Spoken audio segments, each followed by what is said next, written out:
Controversial rapper and actor Tupac Shakur has died in a Las Vegas hospital. Rap star Biggie Smalls, the notorious B.I.G., was shot dead by a drive-by gunman. Someone had had enough of seeing this, and there was an anonymous letter sent to law enforcement saying, these guys are living like drug dealers. Yo can't wait till he's just gone for good, so they could fully breathe a sigh of relief. He's dead. That person's dead. And everybody feels comfortable with the fact of that. When I say everybody, I mean whoever set it up. They're not gonna rest until Suge Knight is dead or in jail. It was a setup.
Could you please state your full name for the record?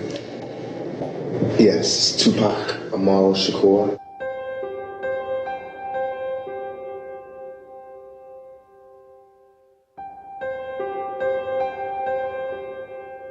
I started off with poetry, writing poetry.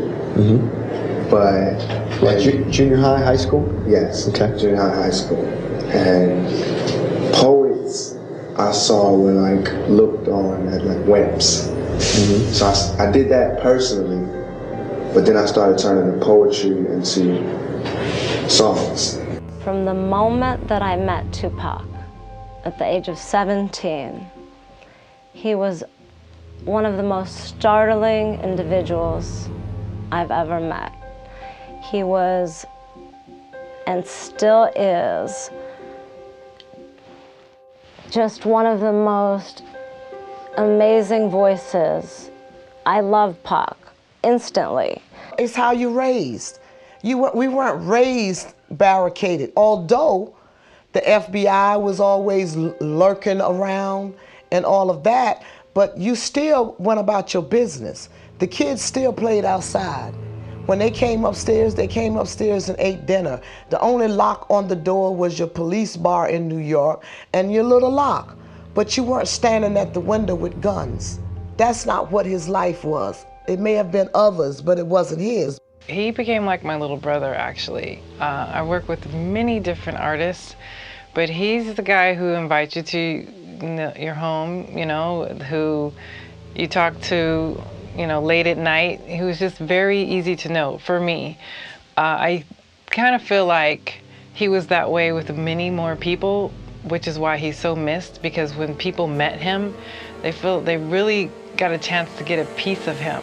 Months and months, I kept talking about needing a young artist that had a voice that could translate and cross all boundaries. Tupac was one of those guys who said what was on his mind.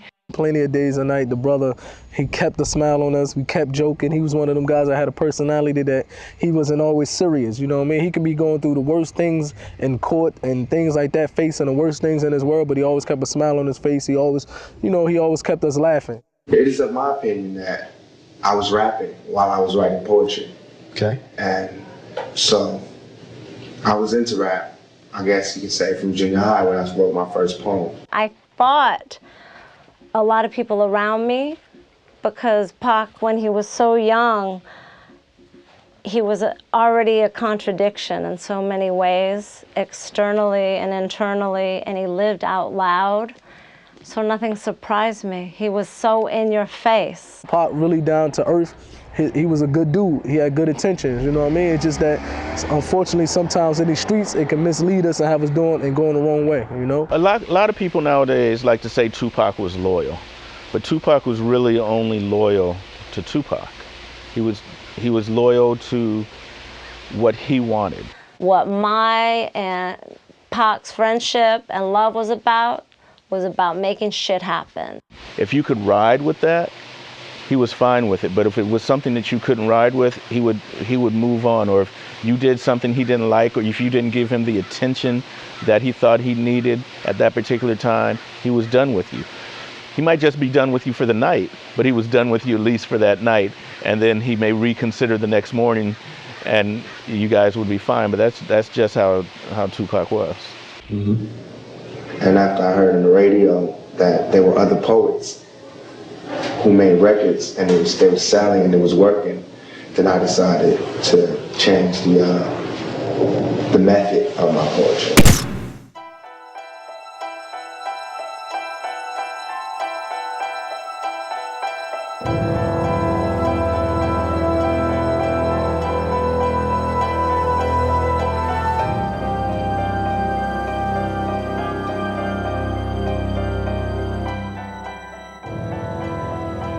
We had Los Angeles police officers working within the organization, Compton police officers working within inside the organization. Their badges stopped us from getting to the truth.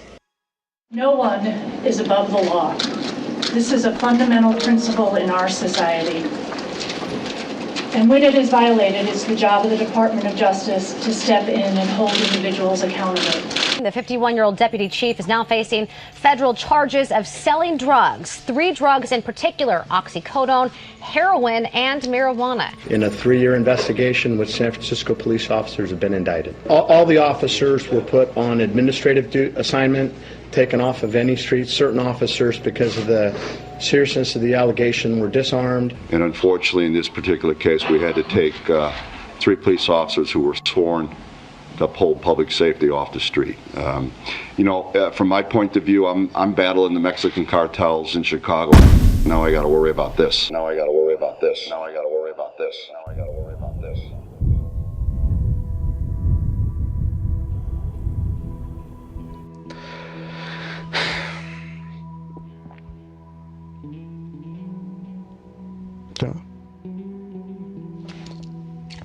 Turn it off.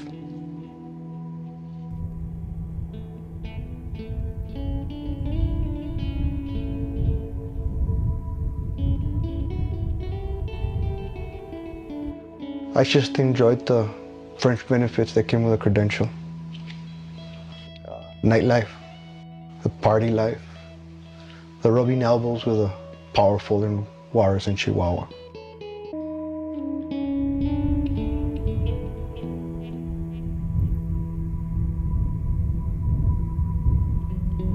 When I was with the feds, there was this, one guy.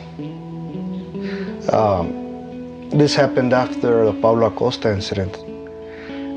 We were doing a job. One of the other agents had a case and we were called in to help him. And we went into his house, real nice house. I turn around, there's a bag, a paper bag, grocery bag. And I look into it and there was piles of money in it. And inside that same bag, there was many bags of ounces of cocaine. If I would have been smart, I would have kept it.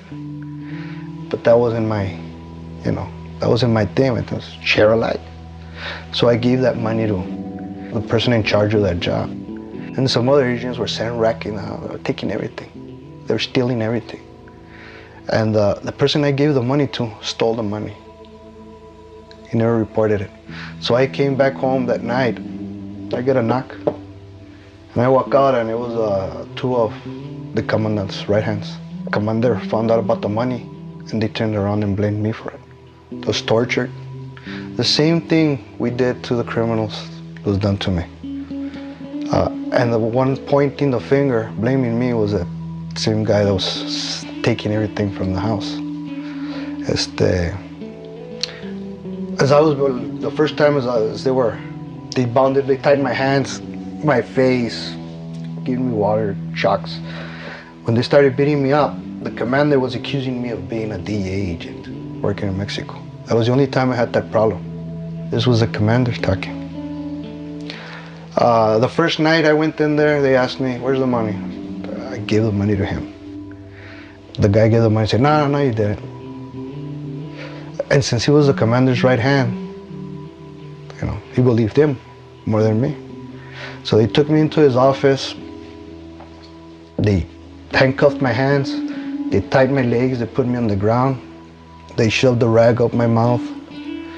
They put a handkerchief on my face and gave me the water treatment, mineral water with pepper powder. My father gave $20-some thousand to him. They called me, they pulled me out of the cell. And he took me into an office, and the commander turned around and he cursed at me for a while. And he turned around and told my father, I tortured him. Ain't shit he can do about it. I was pretty messed up. It was after 30 days, my face was swollen, my body was hurting. I had beard, my hair was all messed up. I remember crossing the bridge and the guy at the port of entry just looked at me and said, you okay? What's wrong with you? Nothing, kept walking.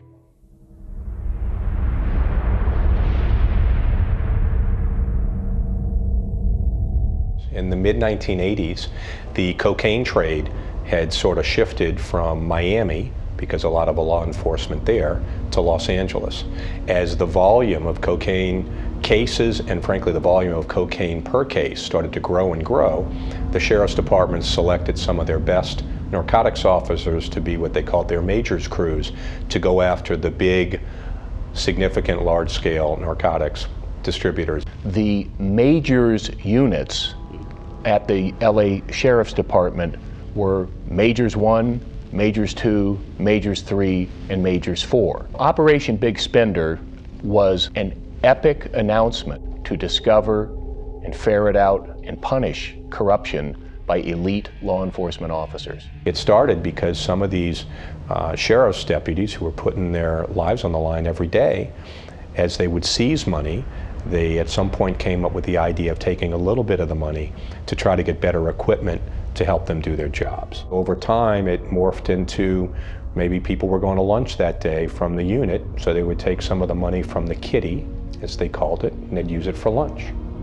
And then a little later on, it might be the weekend and they were all going out, and it's like, hey, let's take a little money from the kitty for when we go out. Here's a good example. The time we took the Iranians down, and we have $1 million in cash in 5s, 10s, and 20s spread through all of our desks. They wouldn't let us use the money counter, so we had to do it by hand. We ordered pizza, and so we're all digging in our pockets, trying to come up with enough to pay the pizza guy, and he's looking at us like we're crazy because here's $1 million spread out all over these tables. And then before you know it, as time progresses on, and certainly by the time of the majors teams, forget the kitty. When we seize money, let's just take some. The predication came from drug dealers. Later on, we find out that not only had they been planting drugs on my guys, but they had been planting drugs and lying on the witness stand and fabricating search warrants for a lot of other people. Too many drug dealers came forward and spoke to officials and created a buzz where similar, if not identical, scenarios of, hey, it's all the same to me, but just so you know, they reported $50,000 seized from me. I had $100,000 in cash. They basically put away the gang thing and became people that had organizations, and like Whitey's World, Way Out World, World on Wheels, Cobra Enterprises. These were all African American gang members that had narcotic organizations that made millions of dollars. A bunch of my guys have been getting drugs planted on them when they didn't have no drugs, when they wasn't selling drugs, and I wanted to find out who these cops were that was doing this. Ricky Ross was a legendary drug dealer, but so were a lot of people in LA. They was taking the drugs from one person, planting them on another person and selling them to this person, and just a criminal enterprise. Sometimes it happened invisibly to the drug dealer, but sometimes it happened right out in the open, where a seeming confidence had developed among the detectives. Nobody's going to believe this person. At some point in, I think, 1988, someone had had enough of seeing this, and there was an anonymous letter sent to law enforcement saying, these guys are living like drug dealers. You need to check them out. They're spending money like drug dealers, they have money like drug dealers, and they're living the life of drug dealers. That led to a lengthy and exhaustive investigation culminating in a sting where they actually had a wired up, videoed up hotel room with plant alleged drug money in, I think, 1989, and they actually caught members of the Majors 2 sheriff's unit stealing money. Thieves doing the thieving live before your eyes. Yeah, taking a 20, nobody had ever known, but it was something that, in me, that I would have never been able to sleep. I would have been waiting for them to come and knock on my door and take me away for taking $20 from a dirtbag dope dealer with $1 million. The sergeant on that crew, a guy named Robert or Bob Sobel, wound up flipping or cooperating, and then he testified in the first trial, and because of the information he gave and later others, the investigation spread to the other major narcotics crews. You didn't have to do very much persuasion that there was something rotten here, because you can see it, as well as study financial records. You could see thievery occur.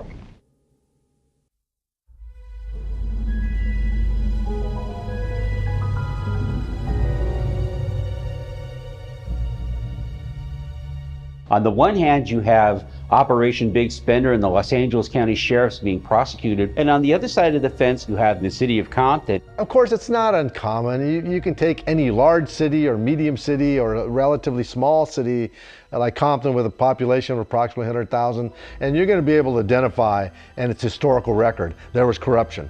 There were no lines that people with power in Compton were unwilling to cross to defend their power. No legal lines, no moral lines, no ethical lines. I just found that it was the Wild West. Virtually every town that has a 19th century origins in Southern California started out as small agricultural colonies. But Compton was unique in that it was early on the settlers decided to incorporate. Los Angeles at the turn of the century is an emerging city. It's still not even in the top 100 cities of the United States in terms of population, but it's on the make. And just south of Compton is Long Beach. These families have been here 40, 50, 60 years.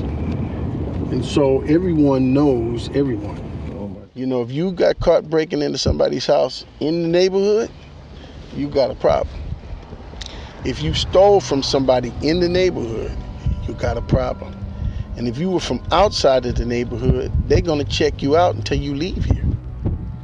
So for African Americans coming from South Central Los Angeles, which was increasingly congested and deteriorated housing, for those middle class African Americans, they viewed Compton as nirvana. And whites are moving en masse so quickly, I refer to it rather than white flight as white exodus. By 1970, Compton is an African American majority community, and by the early 70s, the first community this side of the Mississippi River entirely run politically and administratively by African Americans. So there's not a neighborhood that we're gonna go into, be it Crip or Piru, that if they see my face, they're not going to stop and say, Omar, Omar. Compton, through the 70s and 80s and 90s, enters a really trying, challenging, difficult era. You had whites move out, and they took their businesses with them.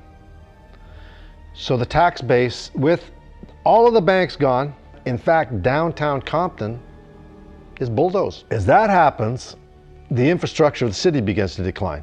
Now these rough streets are because I'm no longer mayor. Now, you introduce a cheap drug, crack cocaine, that with a rudimentary gang structure, that if it expands and becomes business oriented in an underground economy, can make a hell of a lot of money. I was captain fucking football team, AB student, magnet. We out there getting it, fucking with this nigga. And my brother, so we have a super long ring, it's ridiculous. I ain't having no problem. 450 SL, niggas in the 10th grade. And for kids that can't find jobs otherwise, and schools that are deteriorating, they're having trouble staying in schools, you can make quick money, a lot of money, if you do the selling of drugs connected to gangs. I sold drugs because I was running from poverty. I didn't like being poor and broke. You know, I didn't like not having food in the refrigerator. And I didn't like for the light man to be talking about cutting my mom's lights off. Suge Knight was a very powerful individual.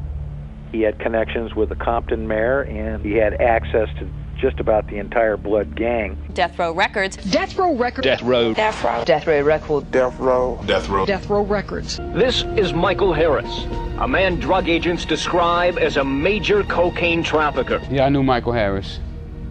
Yeah, he was trying to put together his wife's album, and matter of fact, we were cellies at the time. Harris, identifying himself as original organizer and owner, names him as an equal partner in Death Row. I told him that he should have Dr. Dre produce a song for him. And that's how his thing with the Suge and the Dre and all started transpiring. I met Suge in MDC. Harris's complaint also names criminal defense attorney David Kenner as the company general counsel and organizer. Harry-O and a couple other guys in there that was running for David Kenner. You know, that was their game. You hire David Kenner and then they get a kickback. I was there when he first told Kenner about the music business as well. Harry-O told David Kenner that he would make him more money in the music business than he ever made doing law. What's up, boy? What's going on, homie? Doing a documentary.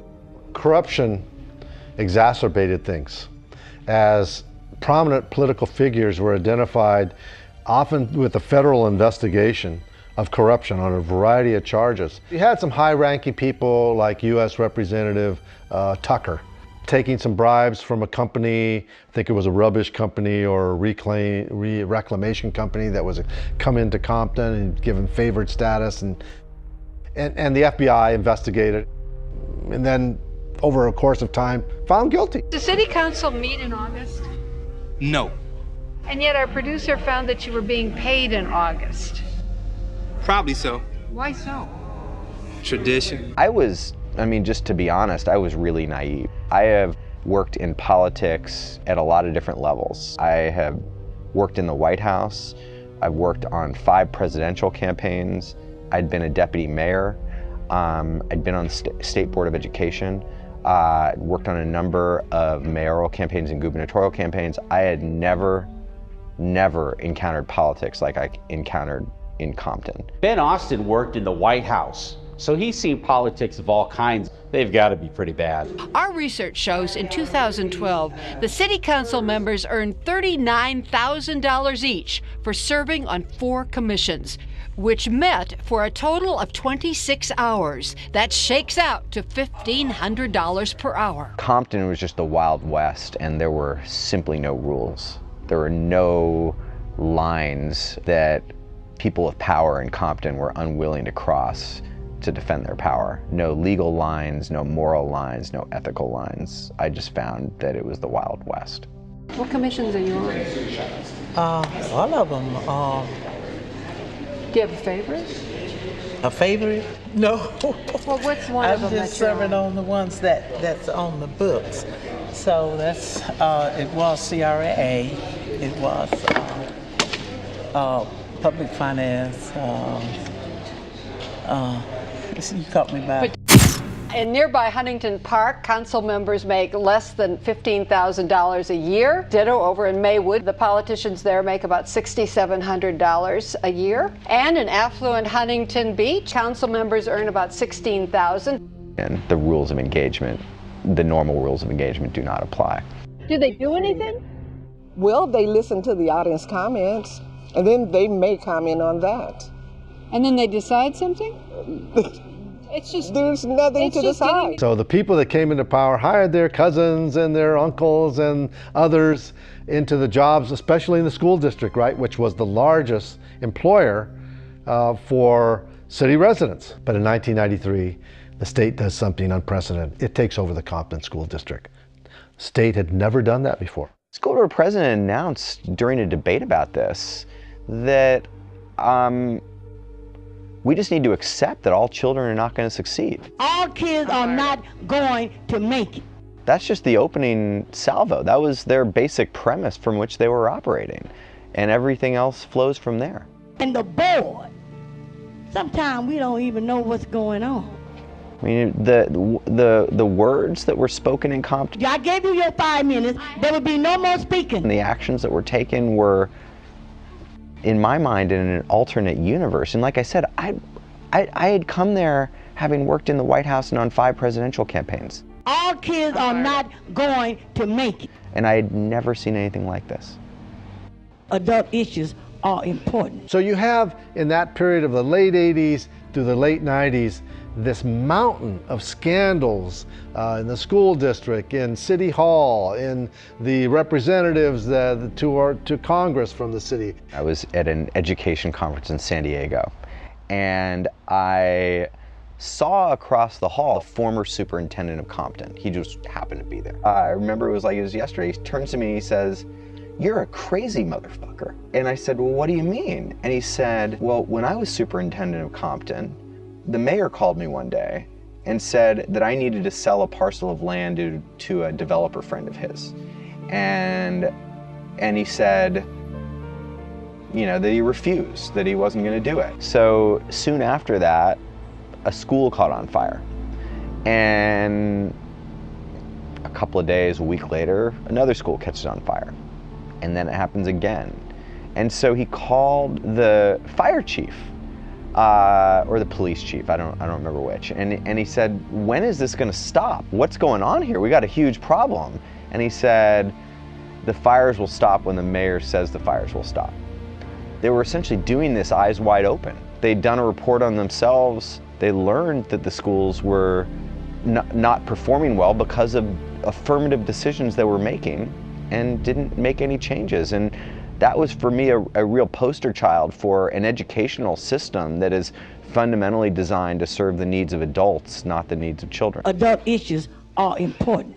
Kids in McKinley are 50 times more likely to drop out of school than to go to college. Right. I mean, that's a huge concern, and especially for these parents that want their kids to succeed like any parent does. And so the first thing, they wanted to get their kids out of this school district. I founded an organization called Parent Revolution, and we invented a new law called the Parent Trigger Law. The law says that if half the parents at a failing school sign a petition, they can bring in new staff, they can bring in new leadership, they can convert their school to a charter school, or they can use the law as leverage to bargain. But it wasn't until we turned the petitions in on December 7th that the blowback really began. They mapped the networks of the school and figured out the children of the parents who signed the petition. And for the children of the parents who signed the petition, and these are elementary school kids, they wouldn't let the children, when they were at school, they wouldn't let them go to the bathroom. They forced the children to pee in their pants, and when they did, they were sent to the nurse's office, and the nurse was in charge of the rescissions. And so the nurse would call in the mom to bring clean underwear in. And as the mom was changing their child's underwear, the nurse would ask her to sign a rescission petition. And I just want to make this statement. When Omar had the city with a surplus, had the murder rate drop from 100 a year down to 20 by bringing in the sheriff and getting rid of the corrupt Compton PD.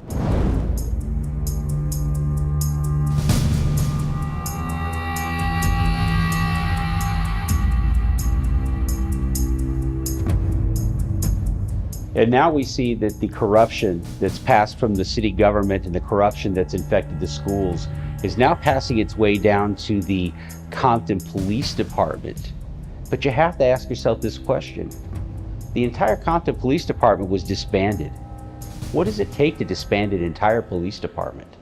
In order to disband an entire police department, things have to be so bad and so corrupt that there's no other alternative, such as maybe bringing in a new police chief, new police administration, or something of that nature. They envied Compton streets when I was mayor. I used to get on the radio and laugh at them because they couldn't figure out my formula. It has happened on occasion where the entire municipality has been dissolved. The bottom line is things have to be pretty bad before that happens. I had personal interaction with them working the gang detail from 84 to 90. We didn't share a lot of information with them because of the city government was known to be corrupt, and the police department had a stigma of not being on the up and up. It was like shoveling sand against the tide. You'd hear over and over again that the Compton cops were on the payrolls of the gangs. Initially, when the word that cops were working for Suge was out, was that basically they were providing with intelligence. But also when cops, when there'd be a clear street and there wouldn't be any cops around. And one of the things that the former mayor of Compton, Omar Bradley, told us was that there actually wasn't a difference between Death Row Records and the city of Compton. They've always been the same entity. That's what you don't get. The city attorney's nephew or cousin is Snoop Dogg. The city manager's son is A&R. The head of homicide's son is vice president head of security. The other chief of police that I bring in and replace Yuri, his daughter got $1 million contract with Death Row. They reached out to the Los Angeles County sheriffs to see if the sheriffs would be interested in policing Compton. In police work, in law enforcement, there is so much duplication of services. They overlap, and a lot of times eliminating a police department really doesn't harm the public because another department can come in and take care of it. The way this actually worked was the FBI walked into Omar Bradley's office one day because a Long Beach police officer had been shot with a gun that had flowed through the Compton police evidence locker. And so the FBI wanted to know if Omar Bradley was in on it. And Omar Bradley said, "I don't know what you're talking about." And that led to an investigation into the Compton corruption that was happening. When they start this investigation, they come in and they find the evidence locker is just a mess. The inventory hasn't been done in years and years and years. And Chief Ori Taylor is suspended. A group of those cops, sort of an elite group of those cops, were actually like a criminal gang. And we're not talking about just casual trips down to the locker. We're talking about 172 unaccounted for visits.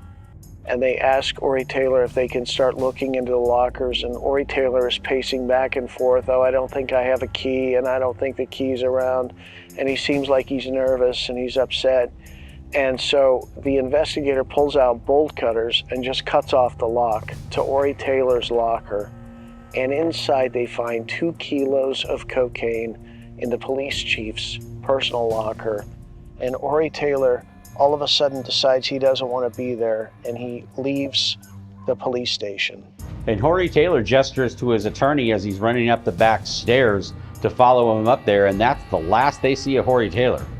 Cases were being rejected by the DA's office, and the Compton police were actually keeping the evidence. And a lot of that evidence was being kept in the evidence locker, and then when they actually go to look for the evidence, it's missing. Compton was a very corrupt city, and the police were trafficking narcotics, using the evidence locker as their warehouse. So that's how they pay them. But you gotta understand, we give you the dope, You give us a business deal. So our money looks good because our money's coming off this business deal. But where's their money coming from? Coming from the dough, coming out the evidence line. And the guns, 2,300 guns missing. 140 gallons of PCP.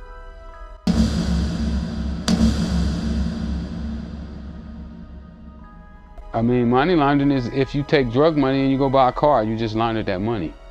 If you go buy clothes, you just laundered that money. That's a small scale. They started calling people in one at a time.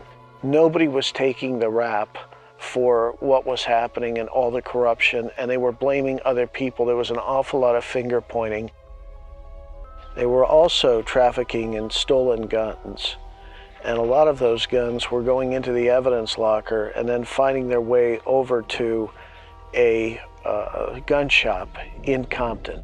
City clerk, he owns part owner of the gun shop. ATF, FBI, Homeland Security, And Baca. all went, 400 people went in there to get all the guns out. They had to bring up a big rig to get all the shit together. There's no coincidence that the Compton police corruption report happened at the exact same time that we had the Rampart scandal. And so you have this pattern that includes actually the DA's office in the missing cocaine, but nothing ever happens. And you have an assistant district attorney who refuses to prosecute Horry Taylor, but then turns around and is the one that was pursuing Omar Bradley the entire time Omar Bradley had his corruption trial, which was eventually overturned.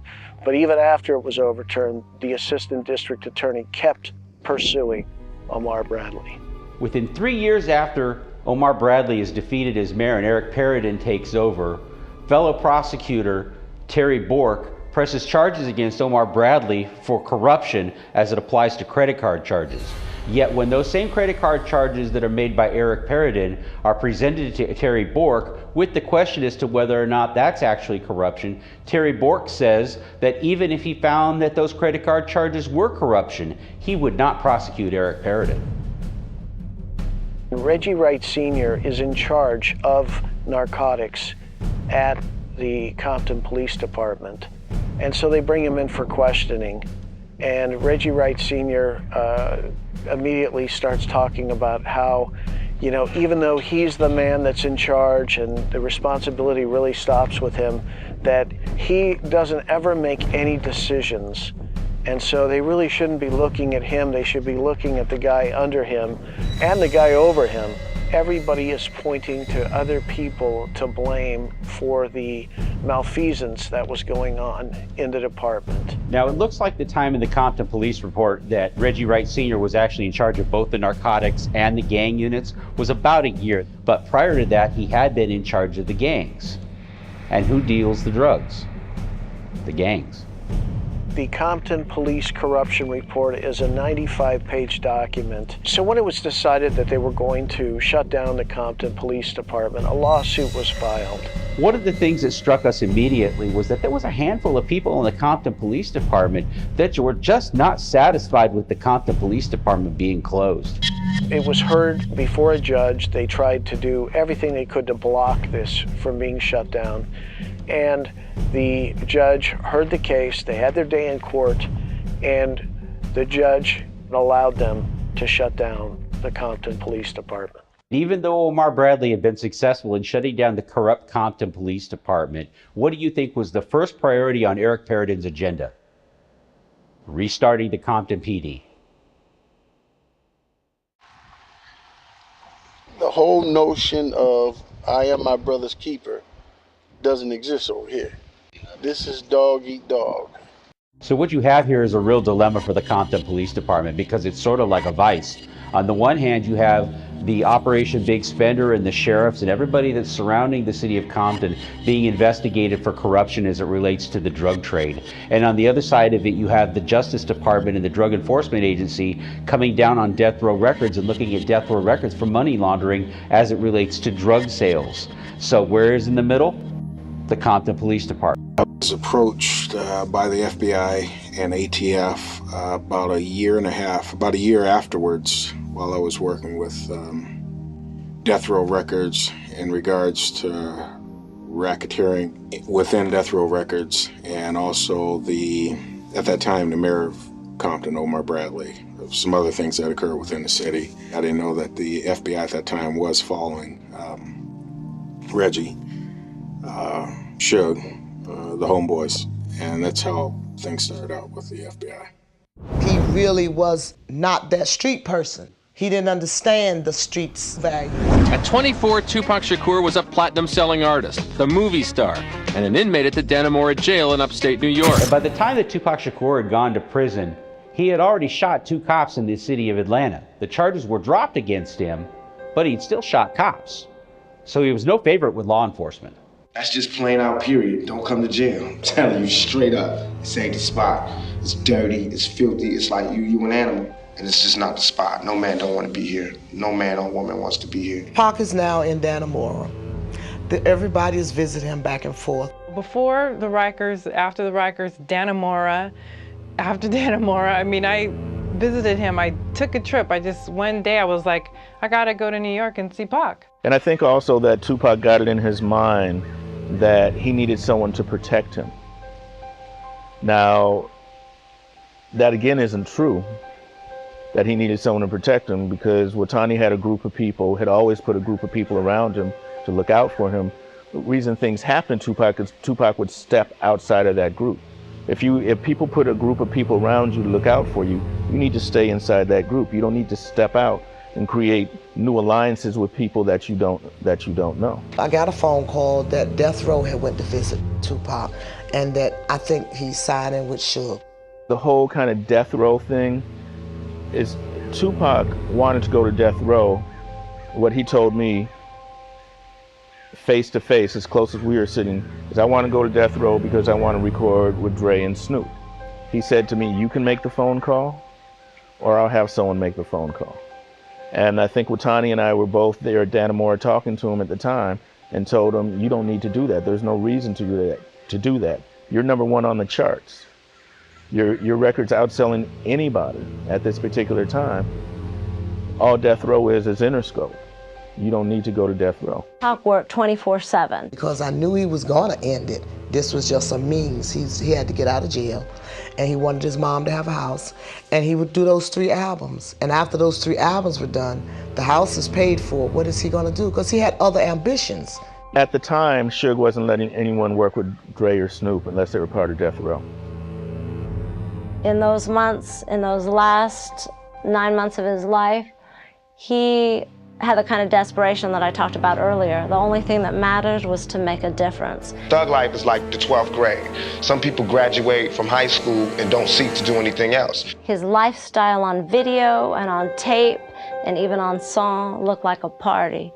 It wasn't a party, it wasn't a gangster party, it wasn't a party at all. You have to remember, Tupac was out on bail. And the reason that he was rushing to get as many songs done as he could was because he wasn't sure that bail wouldn't be revoked at some point and that he may actually go back to prison.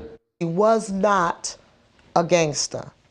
Not one day in his life, not even the day in the MGM when he stomped whoever the hell that was on the floor.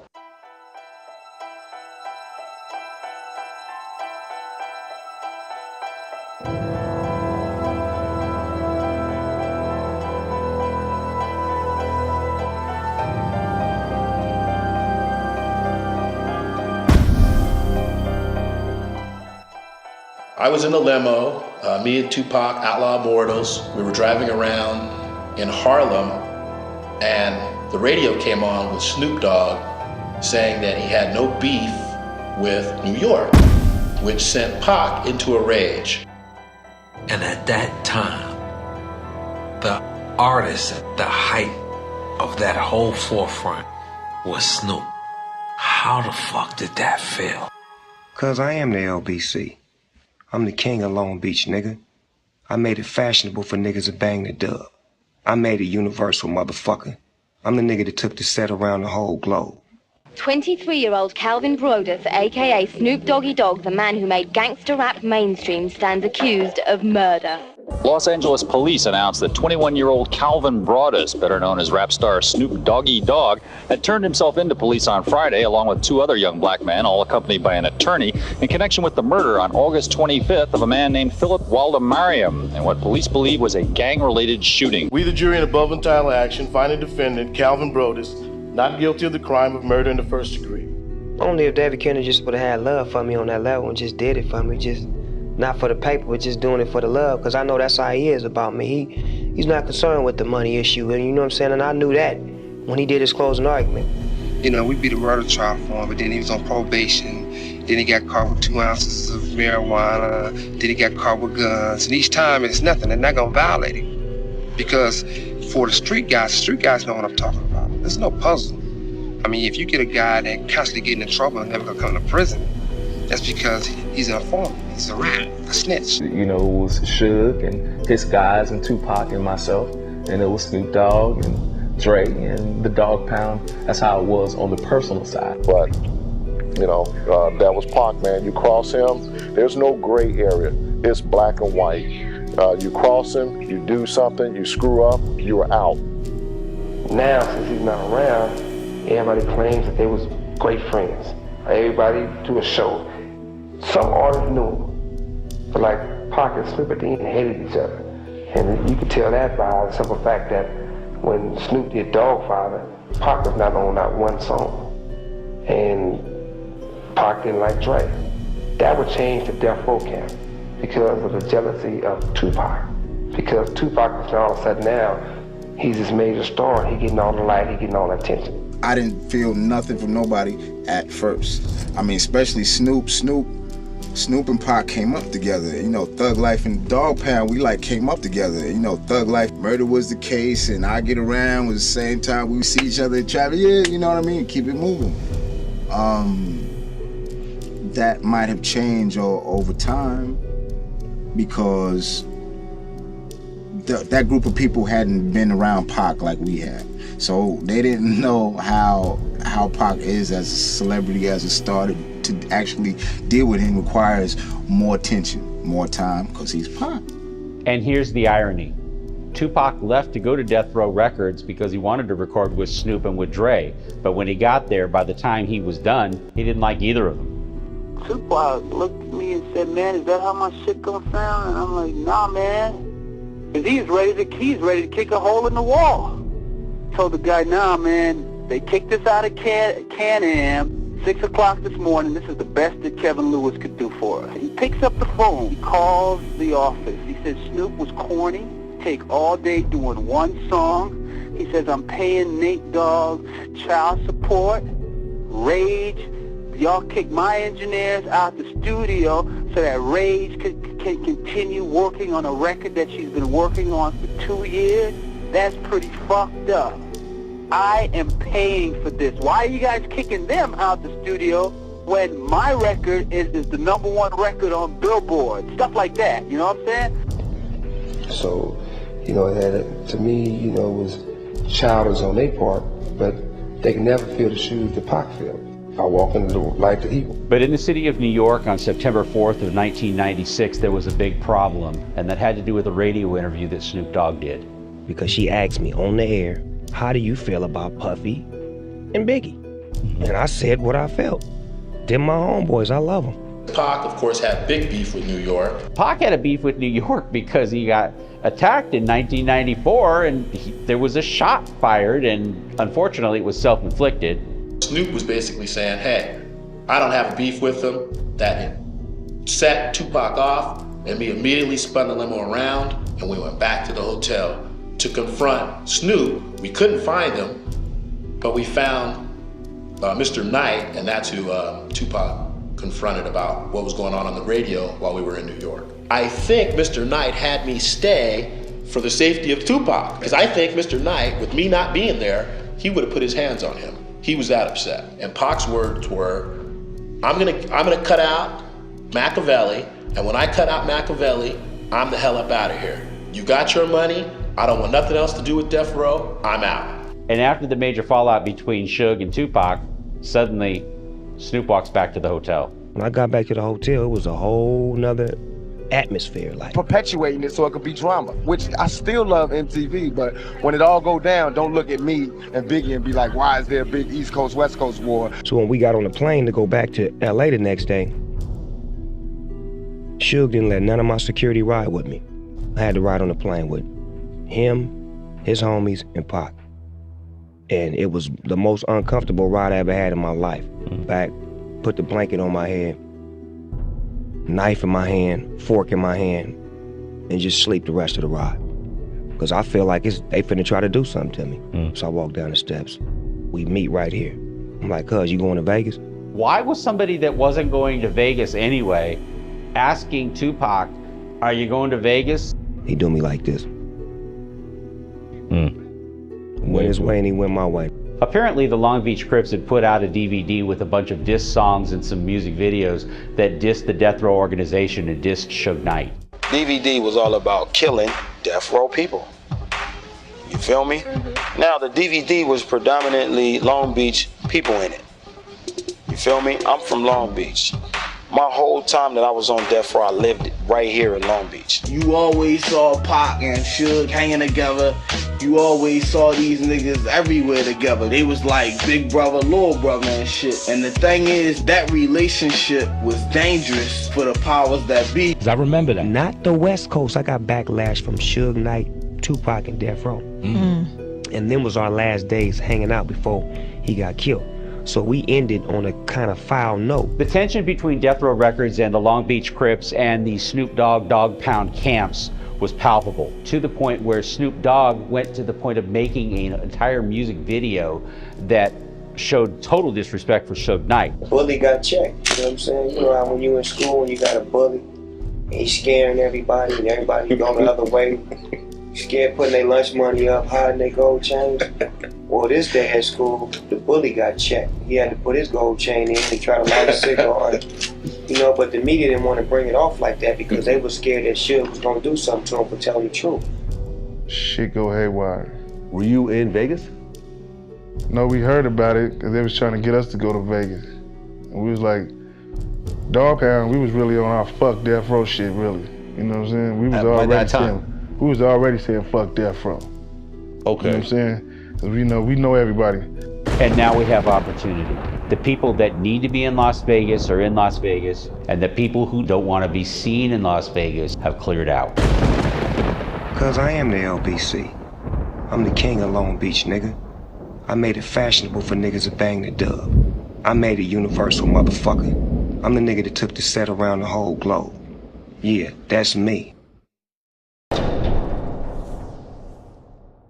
Tupac hated people, and we were supposed to hate people because Tupac hated them. In most law enforcement investigations, you find that the first suspects that are looked at are generally wives, girlfriends, significant others, people that would normally have a natural relationship, and you'd actually try to figure out if they were the most logical suspect. And in this case, it doesn't seem to happen, yet you're looking at, she had plenty of motive. She was managing Snoop in the very beginning, but Snoop wasn't happy with that. Nightlife Management, which Sharitha Knight owned, which was Suge Knight's wife. By Suge owning Death Row Records, it would be a conflict of interest of him managing his artists too. So he had that in his wife's name. And not only did she manage every artist that was on Death Row, she also managed Caution. She managed us. I think that he gave her the nightlife entertainment to give her some experience, get her experience, because she was young. Anything goes down with Suge, you know who's going to run this company? Reggie. Nope, wrong. That's pressure Reggie can't handle. Let me tell you, if something goes wrong with Suge, who's going to run the company? Common sense, right? Sharitha is on the thing. Sharitha's on the paper. Yeah, Reggie would carry most of the burden. Man, they're tighter than you think. They're tighter than you think. Even though she was young, you know, she had a baby, and so that kind of gave her the edge over a few people. I knew what he did when we were outside of Death Row Records, but as soon as Sharitha found out about it, something that had happened, he sent you home. You were done. He didn't play that one. It was like, I guess it was like, okay, either me or them, and I'm not giving up the child check. She had a cheating husband. She had financial ties to him. She could definitely gain from him being dead. So in all of those circumstances, there might be good motive. I mean, murder is pretty simple. The first person you go after is the spouse or the person closest to the victim. It just changed his ego, his temper. The women started flocking the money, and that was basically the demise of our marriage. Suge got out of control. She went with the flow. It didn't bother her. A lot of times, she got herself into situations, too. Actually, by the time she said that, she was suing Snoop and trying to get money because she said her husband was going to kill him at any moment. She wanted to get her money while Snoop was still alive. But more than just Suge, we wondered if maybe Tupac was a threat to Sharitha. When Tupac came in, the picture of Death Row, it all just crumbled. It would have been easy for her to take over, but I don't think that she had the experience that was necessary to keep a multi-million-dollar record company running like that. You couldn't reach Sharitha except through intermediaries who were lawyers, but I had documents, and she knew I had those. I basically knew about her relationship with Kevin Gaines, so it was how far in Kevin Gaines was. Was he just involved with you, or was he really working for Suge too? And she basically claimed that he did work for Death Row Records, but it was at her behest and through her, and that the only time he was ever around Suge was the time she thought Suge was going to kill him. He worked briefly for Suge Knight, just as approximately 100 other officers. Officers were paid $75 an hour to work for Suge Knight. I was asked to work for Suge Knight, which I declined.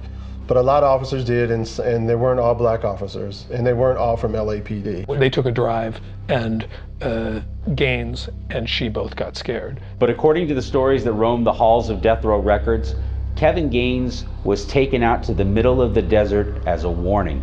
He was stripped naked and left to walk back to the city.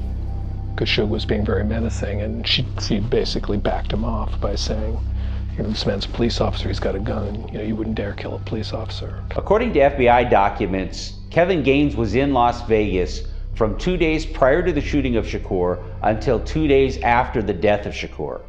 So we know that Kevin Gaines was already Snoop Dogg's bodyguard and apparently his muscle, and that Kevin Gaines had a relationship with Sharitha Knight. So what exactly was Kevin Gaines doing out on that special assignment in Las Vegas?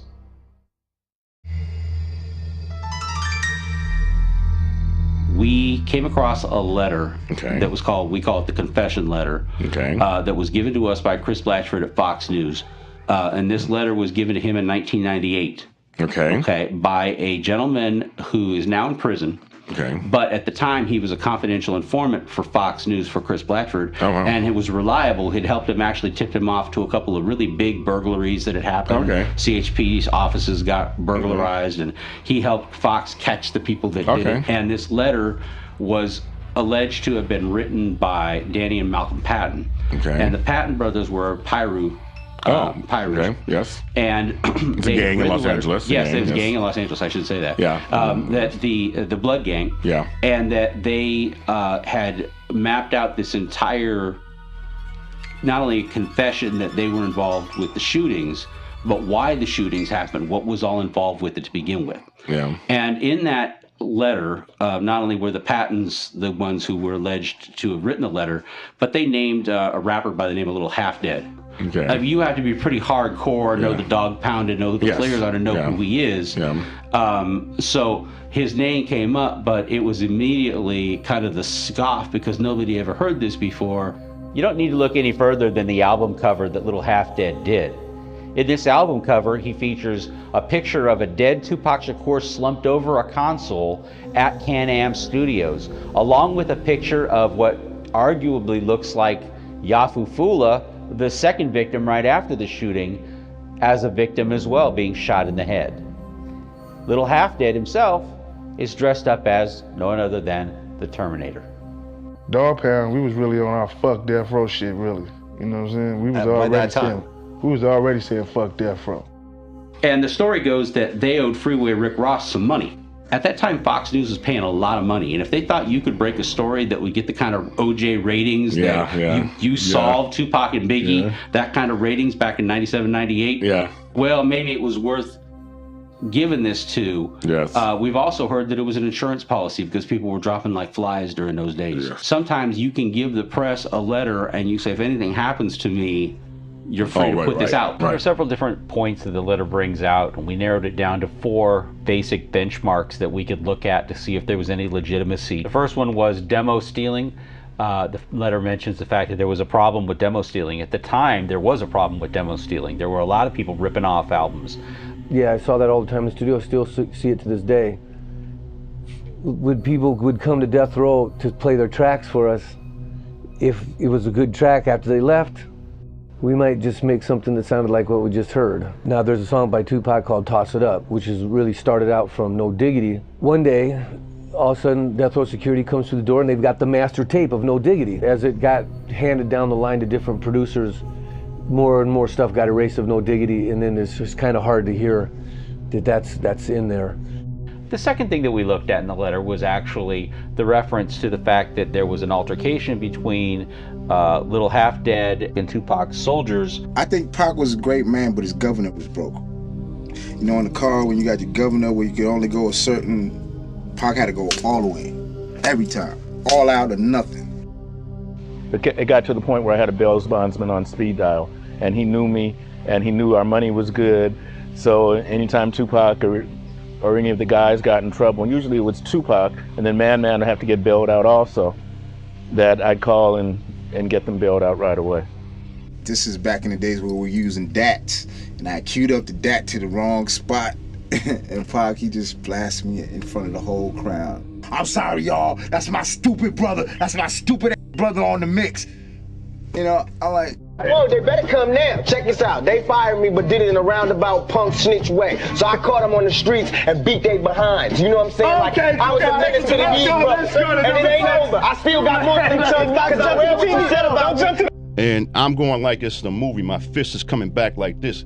I got him by the neck, and I'm getting ready to punch him, and just like a movie, I get snatched off him. And then it's the bum rush, and everybody just start rat packing me, and it was like raging bull, blood spurting everywhere, and I just felt my body just contort. I'd never been, rat packed before. I was just shocked I didn't feel anything.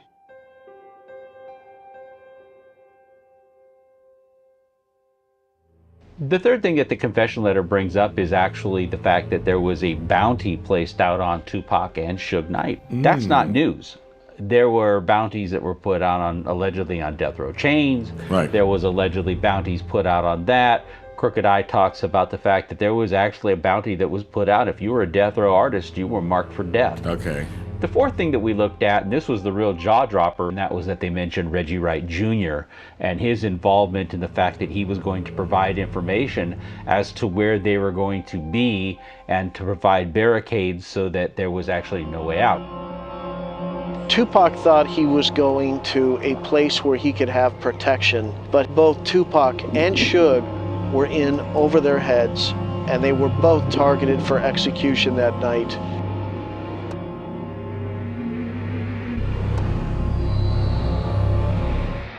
Why don't you have people married to you once that they're holding your freedom in your hand? Yeah, we love it. By this time, we know that Death Row Records and Ruthless Records had been funded with drug money, and that Death Row Records was the subject of a money laundering investigation. The operation at Death Row Records was the kind of organization that you'd want to keep things kind of quiet. Suge Knight started showing up on talk shows, he started showing up on magazine covers, and he started bringing a lot of attention to people who just did not want that kind of attention. In 1996, Death Row Records is worth $500 million. There are a lot of people that are really upset with Suge Knight at the time. So if you're Reggie Wright Jr., it only makes sense that if something is worth $500 million and you're tired of being harassed by the guy who runs it, why not just kill him and take it from him? Guns, drugs, jealousy, money. This is a really bad formula here. Man, keep Daz back. Keep Daz back. I'm like, fuck that shit. I could have jumped out on his ass in Vegas, but it was killing me. But Snoop was like, hold on. Don't fuck this up. Don't fuck this up. Don't fuck this up. Don't fuck this up. Don't fuck this up.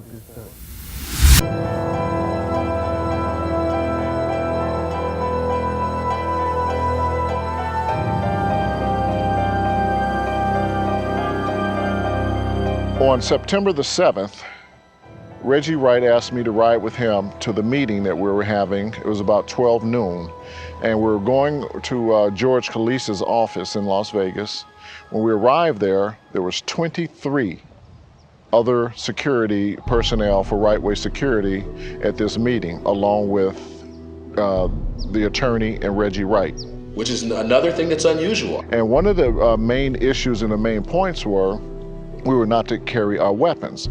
So that right away brought up the issue of why not. I've been to Club 662 on many of occasions, and never have they told me to leave my weapons. So myself, Michael Moore, and Al Giddens was excluded from that because we were going to be the main security at the Club 662 that evening. Why would I leave my weapons in a vehicle or in the hotel room, and I'm personally guarding Pac in one of the most hottest places to be? We were told to leave our weapons originally into our hotel room.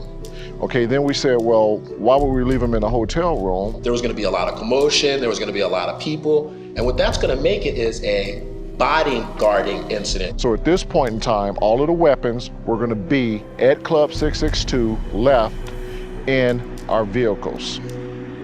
Therefore, if there was going to be a problem, we would be able to retrieve our weapons from our vehicles. I got into a little argument with Reggie Wright at lunch over it. He said, Mike, I'm putting Frank back on him, and I'm taking you back off. And I said, Reggie, that part doesn't make sense. Why not leave me and Frank on Tupac?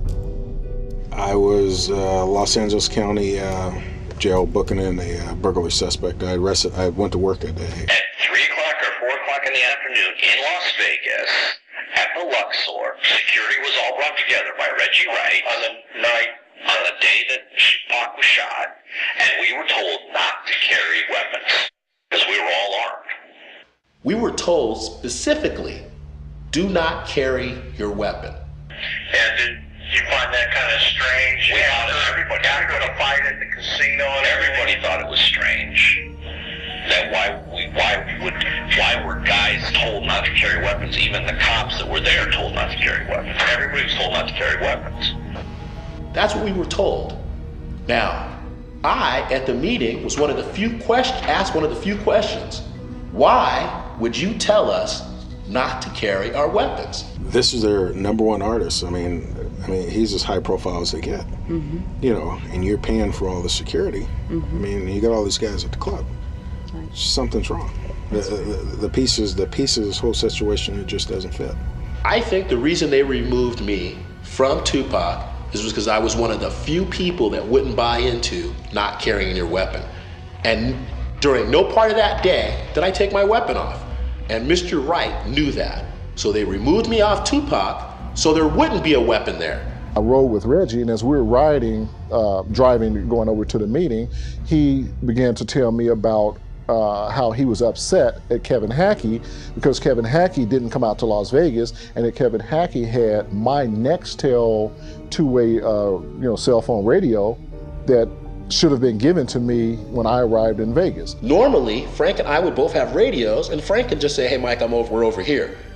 There was no radio again. That day, Frank doesn't have a radio, I don't have a radio, which I normally have, and we have confusion. So for most of the day, all this went on, and Tupac did not have a clue that's what we were doing. Death Row was worth $500 million at that time, and Tupac Shakur most of that revenue.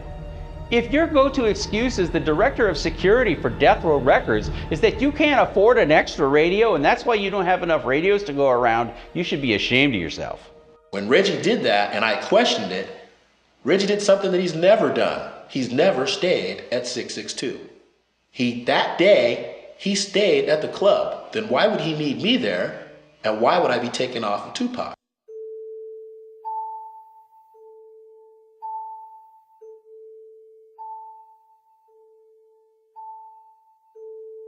I didn't just meet Suge when I started working at Death Row.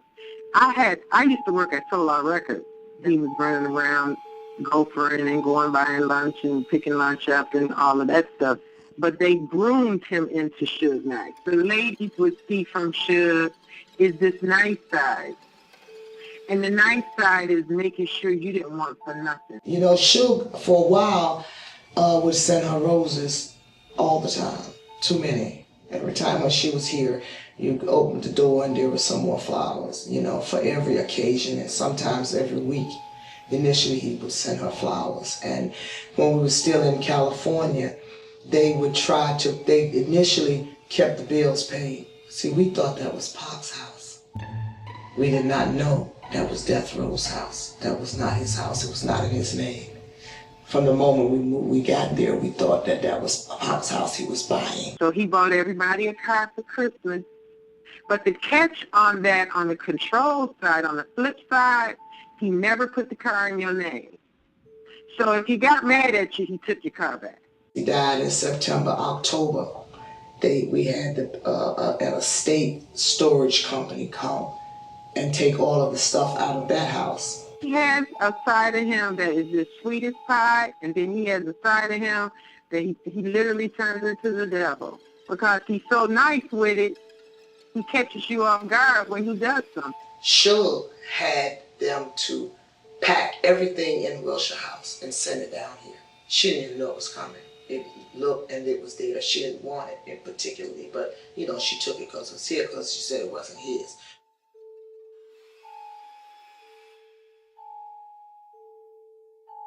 We were getting very close to wrapping on Gridlock. We probably had maybe a week or two left on it. And myself and Kevin Hackey, we were both on duty that day on a set. And it was in the evening time because it was already night. And I got this phone call from Yasmin Fula. And she said, "Hey, Frank, I'm coming down to Gridlock. Don't you and Kevin leave because I need to talk to the two of you." So, you know, probably 30 minutes later, she shows up. And she goes, "Hey," she goes, "there's some things going on over at the Death Row office. Pac has called an audit on the Death Row office." You have to keep in mind, it was a conflict of interest for Tupac to have the same attorney that Death Row had, being David Kenner. You know, I mean, that speaks for itself right there. He wasn't feeling comfortable with what he was receiving, I guess, as far as his royalties or whatever. So that's the completion of that obligation as I know it. And I tell you, he had movie scripts and he was truly interested in that. People were talking to him about it. Yeah, he's done. He was done. He was done. He was done. There were meetings with attorneys, Yaz and I. Yeah, he was done. He was done. He had fulfilled his obligation with Death Row and no intentions of renewing any sort of paper agreement.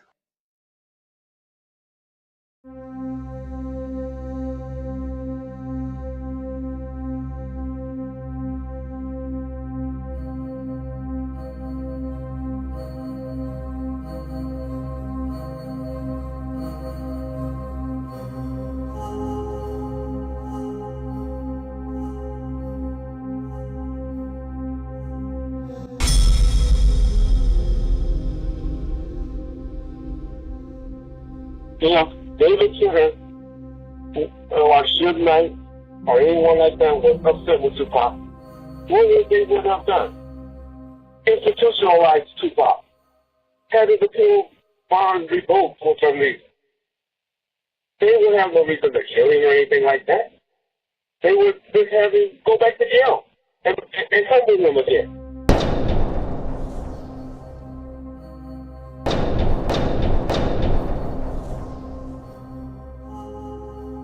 According to Reggie Wright, if Tupac got out of line, we'll just throw him back in jail and humiliate him, humble him a little.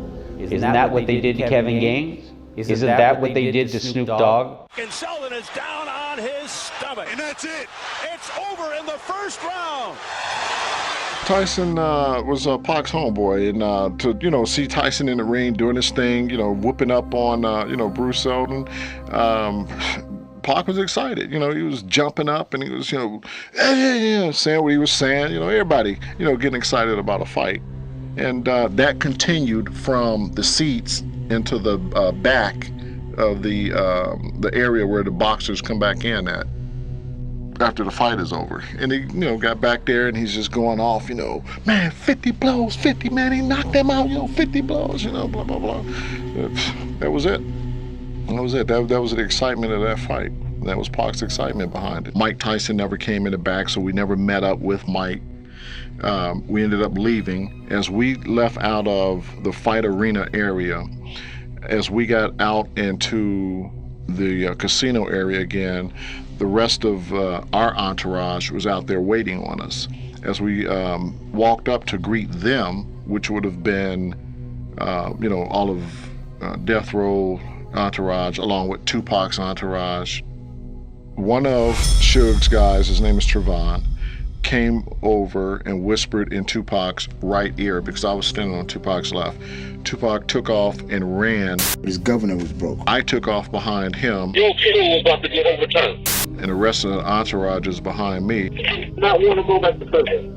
I'd never been Rat Pack before. Tupac comes to, at this time I didn't know who it was, now being Orlando Anderson, standing by this planter, just like waiting. Why don't you have people mad at you on set that's holding your freedom in your hand?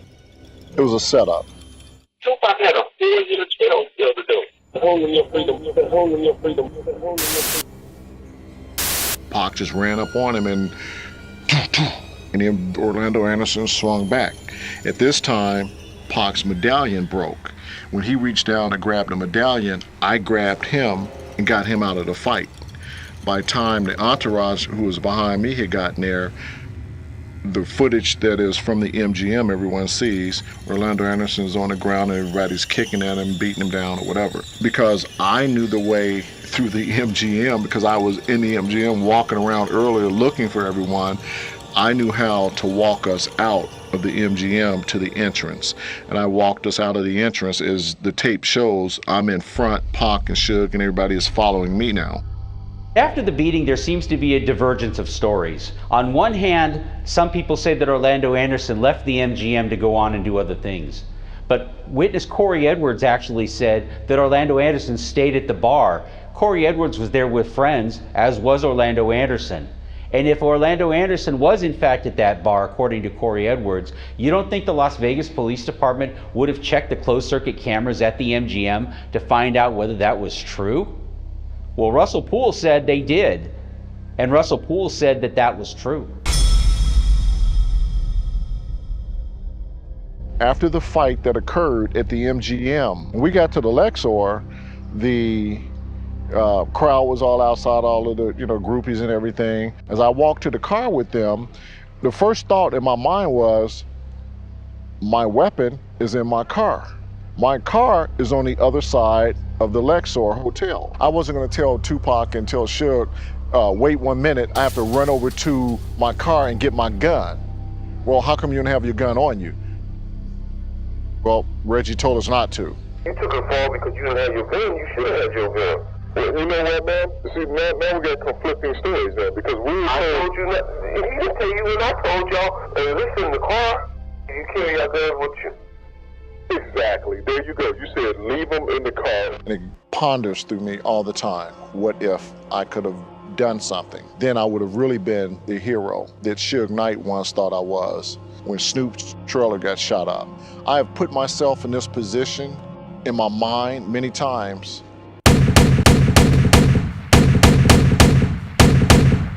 To say, what if I would have had my gun?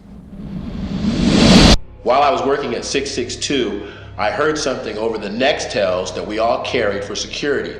And what I heard was, got him, got him, got him.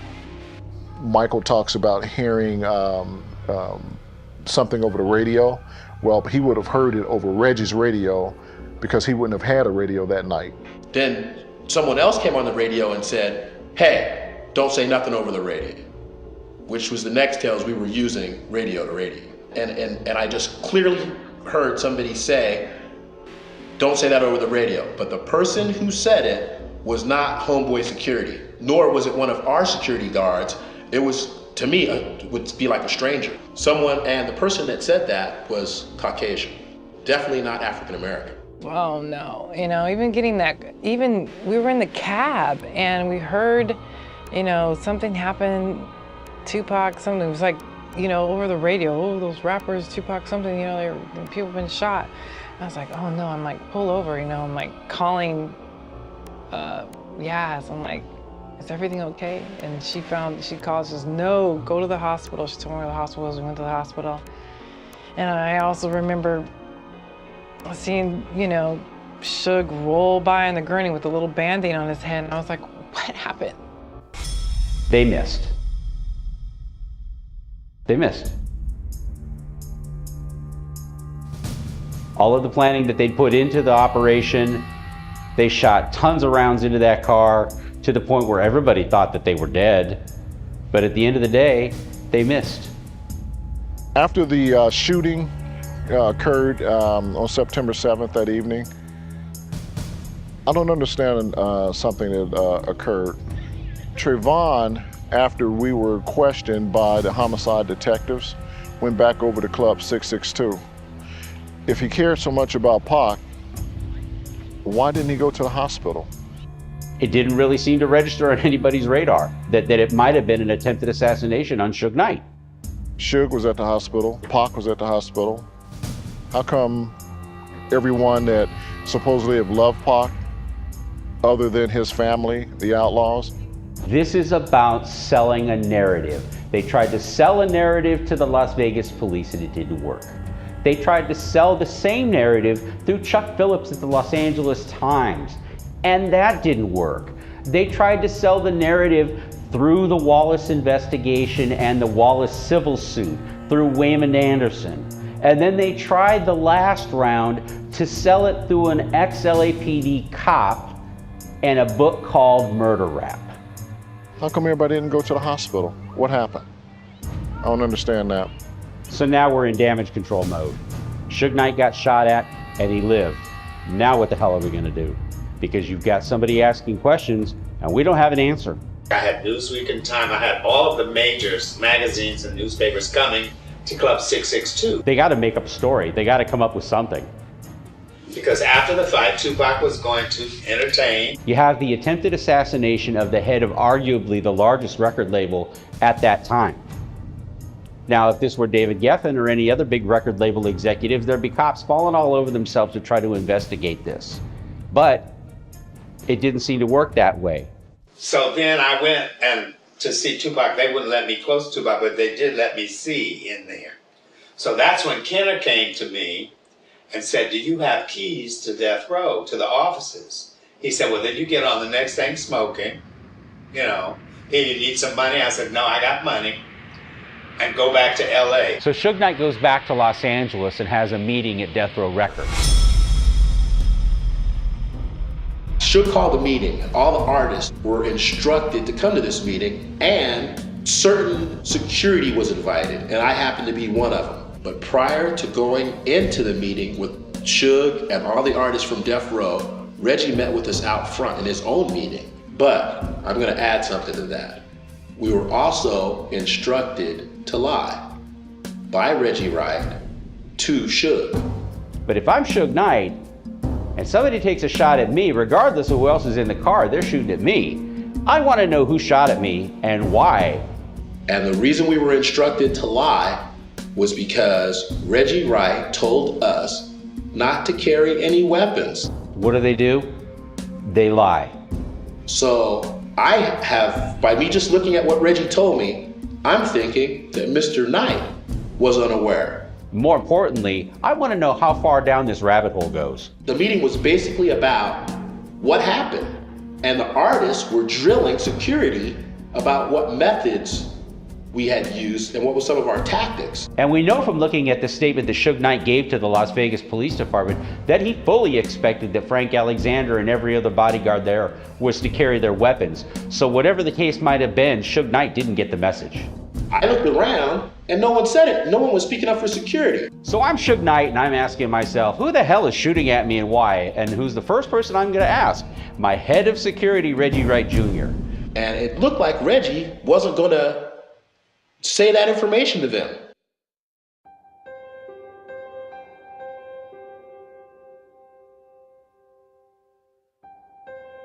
The driver appeared to be hit with fragments in the head area. At this time, the wounds are life-threatening, but serious, not in critical condition at this time. Homicide detectives are very busy right now. Well, he has numerous injuries. He has multiple gunshot wounds to the chest, and so yes, that's always a possibility that a lung could be hit, a lung could collapse, or there could be other internal injuries that might need additional attention in the OR. Kevin Hackey shows up in Las Vegas, and he's got a lot of questions as to what's happening. I was in the hospital. His eyes, you could tell he was sedated. So, I mean, obviously his pupils were open, but there was no movement there. I actually started crying. I mean, I always call him, I like the kid. But Kevin Hackey gets into a scrape with Las Vegas Metropolitan Police when he reveals to them that he may be involved with a federal law enforcement agency. I did work undercover for the FBI and ATF during my tenure with Death Row Records and Right Way Protective Services. There was a report that was written by the Las Vegas Metropolitan Police Department about the altercation with Kevin Hackey. The Las Vegas Metropolitan Police Department wasn't concerned about anybody's safety, but they were more concerned about the public relations of the Las Vegas Metropolitan Police Department, and strangely, the public relations of the Compton Police Department. Now, since Compton wasn't going to be involved in the case for several days later, why would the Las Vegas Metropolitan Police Department be so concerned about the public relations of the Compton Police Department if they weren't there yet? A CEO of a company or the wife of somebody being murdered is one kind of investigation, but now you're talking about something where there was all kinds of alleged baggage involved. This is where you begin to see Compton Police Department inject themselves into the middle of the Las Vegas investigation under the false pretense that it's a gang activity. And again, that first night, I don't think he was totally forthcoming on everything he knew. So they approached Frank Alexander to basically lie to the Vegas Police Department and tell them that a chain was actually snatched the day of the shooting, September 6th, earlier that morning. And that was the story that was concocted then. It happened that day. Nothing about the Lakewood Mall and nothing about anything happening months earlier. It was all happening that day. And that's what they told Frank Alexander to tell the cops, and that's what Frank Alexander told the cops. Every time I think it's over, they drag me right back in again. And later on, when Frank Alexander is asked to repeat that story again, he refuses. We were supposed to went down to Vegas, me, you, and Malcolm, because Malcolm can ID the person. We were supposed to send you and him down to ID, to see if you look at the pictures, because they had a suspect, and that's when they had Orlando as a suspect, and then they were going to just have y'all look at the pictures before then just to see if maybe that, made your memory get better or whatever. So you can describe somebody, but once you see a picture, oh yeah, that's him. And so that's what they were going to have you to do. And that's what David told them, that we got two witnesses that, maybe can help you out and put some things in the light. And plus the statement that you gave about the chain and all of that, with the additional information. And when he refuses, the story begins to evolve a little bit. It doesn't become that the chain was snatched that day. It becomes that the chain was snatched several months earlier. His head of security is a ex-Compton police officer. It's suspected that you have Compton gang members who came up there to do a shooting, gangland-style shooting, and yet and still, who's heading up the investigation? You have a lieutenant from Compton Police. This whole thing, it smells from high hell. Hundreds of hours of investigation was spent on the narrative that said that this guy murdered this other person. That narrative came from the powers to be. There's a Compton police officer by the name of Tim Brennan who is a protege of Reggie Wright Sr. Well, Tim Brennan is the first one that comes up in this investigation with the entire concept that a gang was involved and that Orlando Anderson was actually the shooter. Tim Brennan and Bobby Ladd run around talking about what great guys Reggie Wright Sr. and Horry Taylor were. And of course, this is the same Reggie Wright Sr. that the Compton Police Department says is in charge of both the gangs and the drugs, and drugs are disappearing from the evidence locker. And the same Horry Taylor, that's the one that has 2 keys of cocaine fall out of his locker when they investigate him after being suspended. You know, so obviously from a law enforcement agency looking into this, I mean, all of a sudden there's war in Compton. I mean, you know, basic calls are made, you know. So, quote unquote, you know, alleged Crip members, whatever, were killed left and right. But from Las Vegas standpoint, I mean, the whole thing smells. Tim Brennan lays the entire Orlando Anderson theory smack down in the middle of the investigation and uses a couple of confidential informants, and we have no idea of their reliability. Oh, yeah. People, you know, embellishing search warrants to get it, you know, so they can get it. It's not, you know, in my experience, it wasn't something that was widely done, but there were times that you'd hear about it was done. But seriously, what are they going to do? They're going to try to blame somebody else. And who are they going to blame in a hurry? They're going to blame somebody that they can't point the finger on, somebody that can't be named individually. They're going to name some entity. They're going to name some group, some people, some gang. But at the end of the day, they're going to lie. And they had to get a search warrant, and they couldn't come up with, you know, the probable cause for it. So sometimes it was embellished or, yeah, made up. That's what Tim Brennan told me personally. He said, whenever they're ready, tell them that when they're ready to know who did it, who was in the car, and all that stuff, tell them we have the evidence, we know who did it, we know exactly who was in that car that night. And he's basically saying, and I don't want to start dissension between 2 different departments, but he said well, it's funny because everything we had came from Tim Brennan. You can't always take what they say 100% true, because you always have to look at a motive for somebody of why are they saying why are they telling me what they telling me? Do they have a motive? You have to understand the absurdity of this. The entire narrative being manufactured is for a reason. You have to solicit a response from the judge. You have to get the judge to believe the story. Is there some reason why they're doing this? Because I mean, it may be something other than the truth. If they had told the judge, hey, there's just some random arm that came out of a car, we really don't know who it is, and we really don't know who was responsible for it, and it may or may not have been related to a chain snatch earlier that day or 2 months earlier, and we're really not sure of that, there's not a very good likelihood that that judge is going to sign that search warrant. They don't like him, or they don't like the individual, or they got something against the individual, or somebody told them, I need you to pin this guy. And no witness to the Tupac Shakur fight at the MGM said anything about Tupac saying anything, especially the line, "Are you from the South?" Cops do it all the time. That was intentionally added to the search warrant to give it a flavor of contradiction and to identify the South with the Southside Crips. And this was to make it appear gang motivated. When a judge signs a search warrant, that judge is absolutely relying upon the representations made in the affidavit, and the affidavit has to be under oath. It's important to understand that this kind of a false narrative emphasizes the fact that there was a fight and it made it Tupac versus the Southside Crips. So it set up the big fight. The judge is relying upon the veracity and truthfulness of that police officer. The statements made by Tim Brennan were not simply academic. They were actually made for an intended purpose and for a reason that that judge would have to buy later. And there are times, and I was a judge myself, where you get the call at 2:30, 3 o'clock in the morning from the drug enforcement officers that they want to come to your house and they have you sign a search warrant. It's like when we served the search warrant on my undercover operation, the affidavit was this thick. The affidavit says that somebody got out of the car and started talking shit.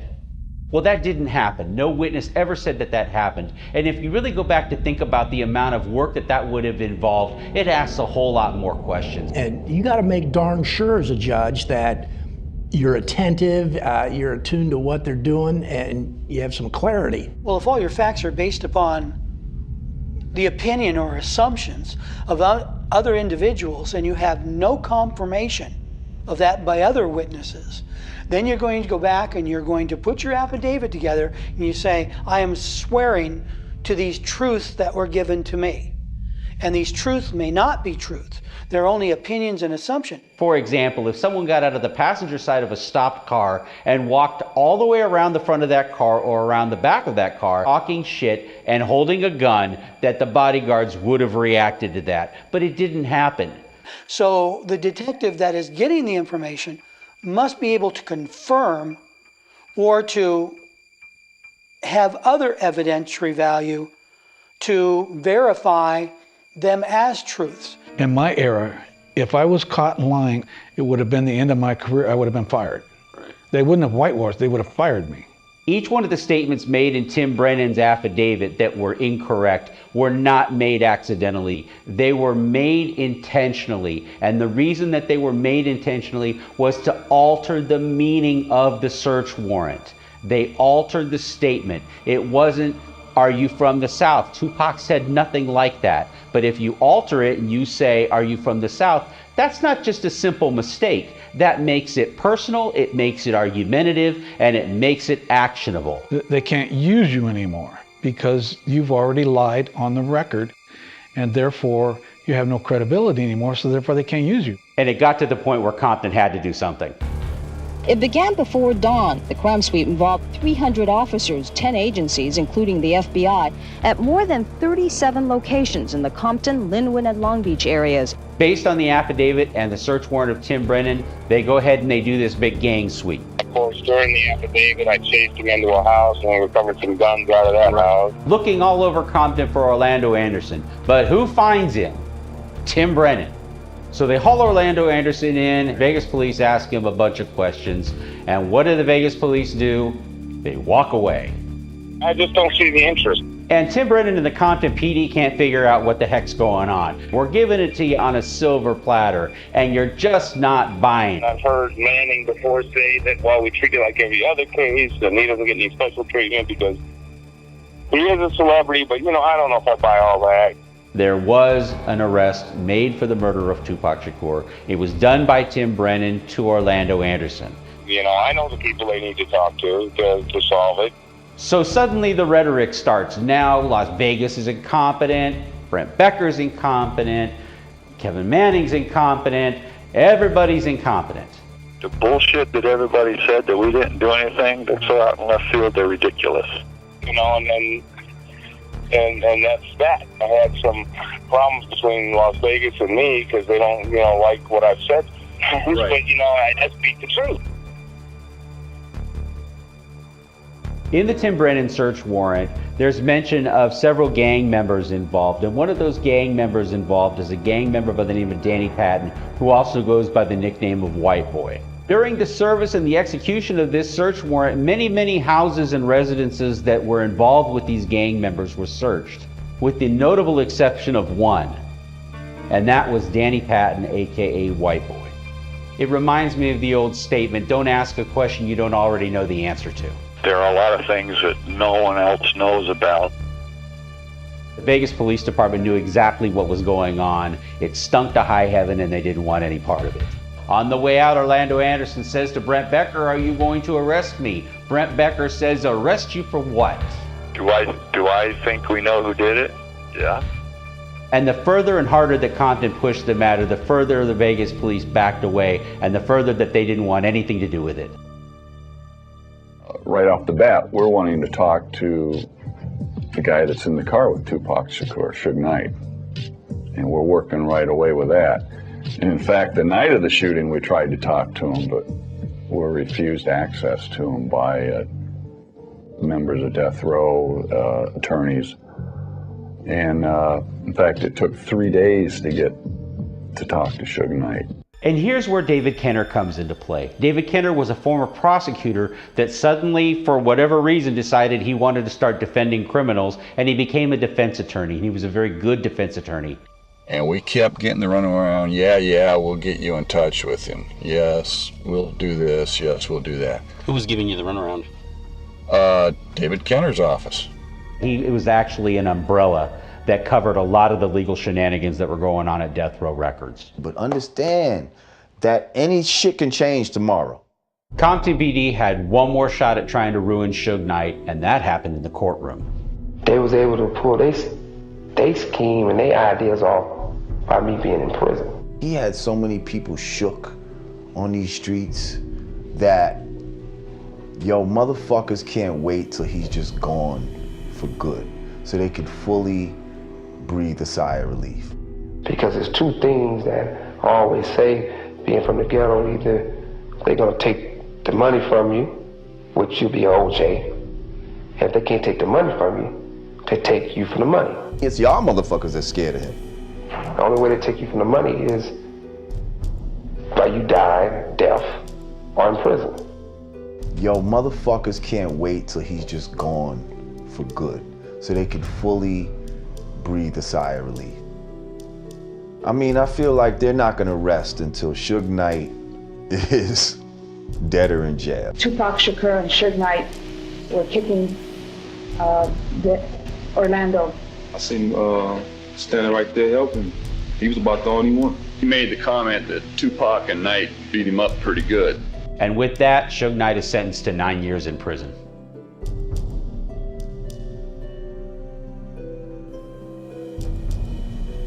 So if the Las Vegas Metropolitan Police Department weren't interested in Orlando Anderson as a suspect, who were they interested in? I think the answer to that question comes in the form of logs and notes that were made by a police officer on the Los Angeles Police Department involving certain incidents that happened at Death Row's Can-Am Studios. That officer's name was Knox.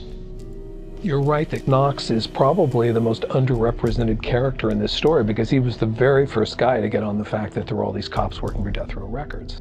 I can remember when talking to Sergio Robledo when they were trying to get, subpoena Knox to, and he said, he's disappeared. I mean, the cops have given him a leave of absence. He's left the country. We've staked out his house. He's never home. He hasn't been home in we don't know how long.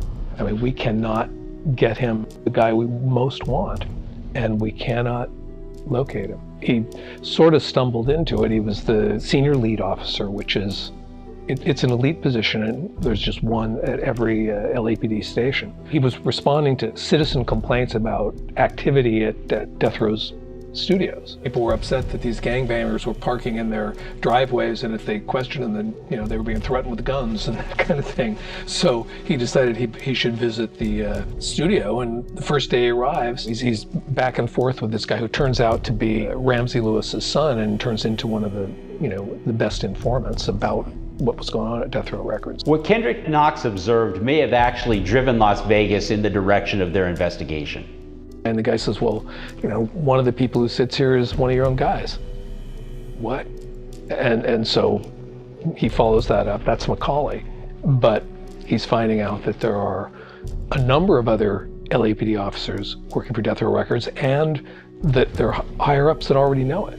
It's already been, he goes to his superior who says, yeah, we know that, but that's not going to be in any reports, and you're not going to make anything public about that. So Knox has pushed back a step, but he still is continuing with his investigation because he's got all these leads that are, he's getting into the Tupac case, he's getting into the Biggie case, he's getting evidence that there are cops, there were lots of cops, including LAPD, present in Las Vegas and even on the scene when Tupac was killed. Implication that they were, helping set it up. The reason that you've never heard of Ken Knox were because the minute that Ken Knox turned in his reports, the LAPD understood the value of those reports and how damaging they might be. And those reports just disappeared. Well, that was when he really knew this is serious. He took a vacation, I think it was. And when he came back, he found that his computer had been completely erased. I mean, everything. It was blank. They shut him down, basically. They got him alone in a room and threatened him and told him his career was over. The one thing he did do was pass it on to Russ Poole. When I talked to him, it was clear, he'd made his, basically I've made my decision. I decided to save myself. It's not worth, throwing my own life away and, my family, hurting my family for what? To make cases against these gangbangers? One other reason that the Tim Brennan affidavit tended to gain traction was because Tim Brennan falsely characterized a series of gang shootings that happened as a war that was in retaliation for the shooting of Tupac Shakur. Our investigation revealed that some of the motivation for the shootings that occurred in Compton may be in retaliation for the events that transpired in Las Vegas. And in fact, it was stated later that the shootings had nothing to do with the gang war. It's no secret that the Crips and the Bloods were hanging out together and were recording at Death Row Records. But what made it interesting was on the eve of Tim Brennan telling everybody that there was a gang war, 10 Los Angeles police officers showed up at Can-Am Studios to basically hoist a bunch of gang guys out of the studio. What they found was that Bloods were working with Crips at the studio, which was no secret, but that the Crips were East Coast Crips that came from New Jersey. West Coast Bloods working with East Coast Crips. Not much of a gang war there. But even more importantly, if the term East Coast Crips and Crips coming from New Jersey sound familiar, it may be because of something that happened just shortly after that. It was a criminal organization, be like officers working for the Gambino family. Yafufula was a name that a lot of people have thrown back in our faces that we were derelict in doing things. Yafufula was interviewed the night of the shooting. Yafufula gave a statement. People say we never interviewed him. He was interviewed. And the big thing is everybody says that he said he could identify the shooter. No, he did not. He never said that to us. He said he might be able to identify the driver. That is what he said. And we tried to reach out to re-interview Yafufula. Well, next thing you know, we're getting notification from, I think it's in Orange, New Jersey, if I remember right, that he's been murdered in a housing project or something like that over some drugs. The problem was, this is a big country. People go wherever, you know, we don't have tracking devices on them. So we have to depend on people that we know we can get in touch with to try and reach out to them. Immediately after the Yafufula shooting takes place, Compton police and Las Vegas police make it known publicly that the shooting has absolutely nothing to do with the death of Tupac Shakur. Well, that's not exactly true, because the FBI went back several years later and interviewed the New Jersey detectives that worked the Yafufula shooting, and they said that the Yafufula shooting was done execution style, in the style of the mob. The Compton police and Death Row Records had two big problems. Number one, they still weren't able to convince the Vegas police that Orlando Anderson had anything to do with the murder, and Reggie Wright was having trouble trying to convince Frank Alexander to go back and repeat the same lie that he had told Vegas police earlier in the investigation about the chain snatch that occurred that day. You were supposed to went down to Vegas, me, you, and Malcolm, and plus the statement that you gave about the chain and all of that. You know, with the additional information. The LAPD had just come out of the Christopher Commission, which was started by the Rodney King beatings, and it had everything to do with police misconduct. So police misconduct was nothing new to the Los Angeles Police Department, but to also have it involving gangs and having it involve an agency that's dealing in drugs like Death Row would have made a serious black eye for the LAPD. The LAPD was basically in cover-up mode, you know, self-protection. Kevin Gaines was in Las Vegas from 2 days prior to the shooting of Shakur until 2 days after the death of Shakur. So what are we gonna do? We're gonna galvanize this into the public mindset. We're gonna make sure they don't forget the Southside Crips. We're gonna make sure they don't forget Orlando Anderson. We're gonna make sure they don't forget this is an East Coast, West Coast problem. And we're gonna do it in such a way that it's big and outrageous and you will never forget it. Fire department, go ahead. We on Fairfax and Wilshire. What's wrong? We're man shot in our car right now. Hey, they drove up next to us and just shot us the car on the passenger side. Okay, somebody's already on the way. Hey, you hear me, baby? I'm standing outside of the Peterson Auto Museum, the site of the Wallace killings. And you know, they did it. Christopher Wallace murder and the corresponding blame placed on Suge Knight as retaliation for the Orlando Anderson shooting moved light years towards legitimizing the cover story cooked up in September of '96. But in a missed move, the Los Angeles Police Department allowed a rogue felon ex-cop to tell his cellmate the details of how the Wallace killing actually went down. The LAPD tried to hide this inmate's testimony because they had used the same informant's alleged credibility to exonerate at least 5 LAPD officers, and they knew he was not just another jailhouse informant. What you're about to hear was worth $1.1 million to the LAPD to hide from the Wallace family. That's what the judge fined the city for not letting this go out to the public. This is what they did not want you to hear, served up by the very witness whose testimony cleared 5 cops. My name is Kenneth Bogney, and I was in Linwood County Regional Facility from November 1999 to July 2000. There I befriended Rafael Perez, the LAPD officer who was in the center of the Rampart scandal. And then I could see the motive was patently obvious. He'd done things that were hanging over him. He could have gone to prison for the rest of his life. He could make a deal to get out from under that. But then he could also get revenge on anybody who had ever offended him in any way.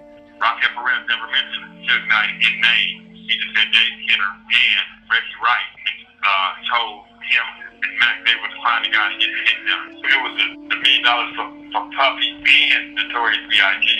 I cheated on my employer, and I cheated on all of you, the people of Los Angeles. From what I was told, he gave almost $250 grand, up front, and they owed him $750 grand on the back end. They'd completely hidden Boagny from, so clearly the LAPD took it at least that seriously, that they would hide all mention of Boagny. The real break in the case was the arrest of David Mack for a bank robbery out in Los Angeles. David Mack was an LAPD officer. He was arrested for one of the biggest bank robberies in LA history, which he was caught on film committing. It's been said publicly that David Mack was actually the introduction of the concept that LAPD cops were working for Death Row Records and were working for Suge Knight. And that's not true, because long before David Mack ever robbed that bank, Ken Knox had logs that clearly spelled out who was working for Death Row Records, and those logs were published to Los Angeles Police Department's Internal Affairs in June of 1996, even before the Shakur shooting took place. They did a search warrant on his house for the bank robbery.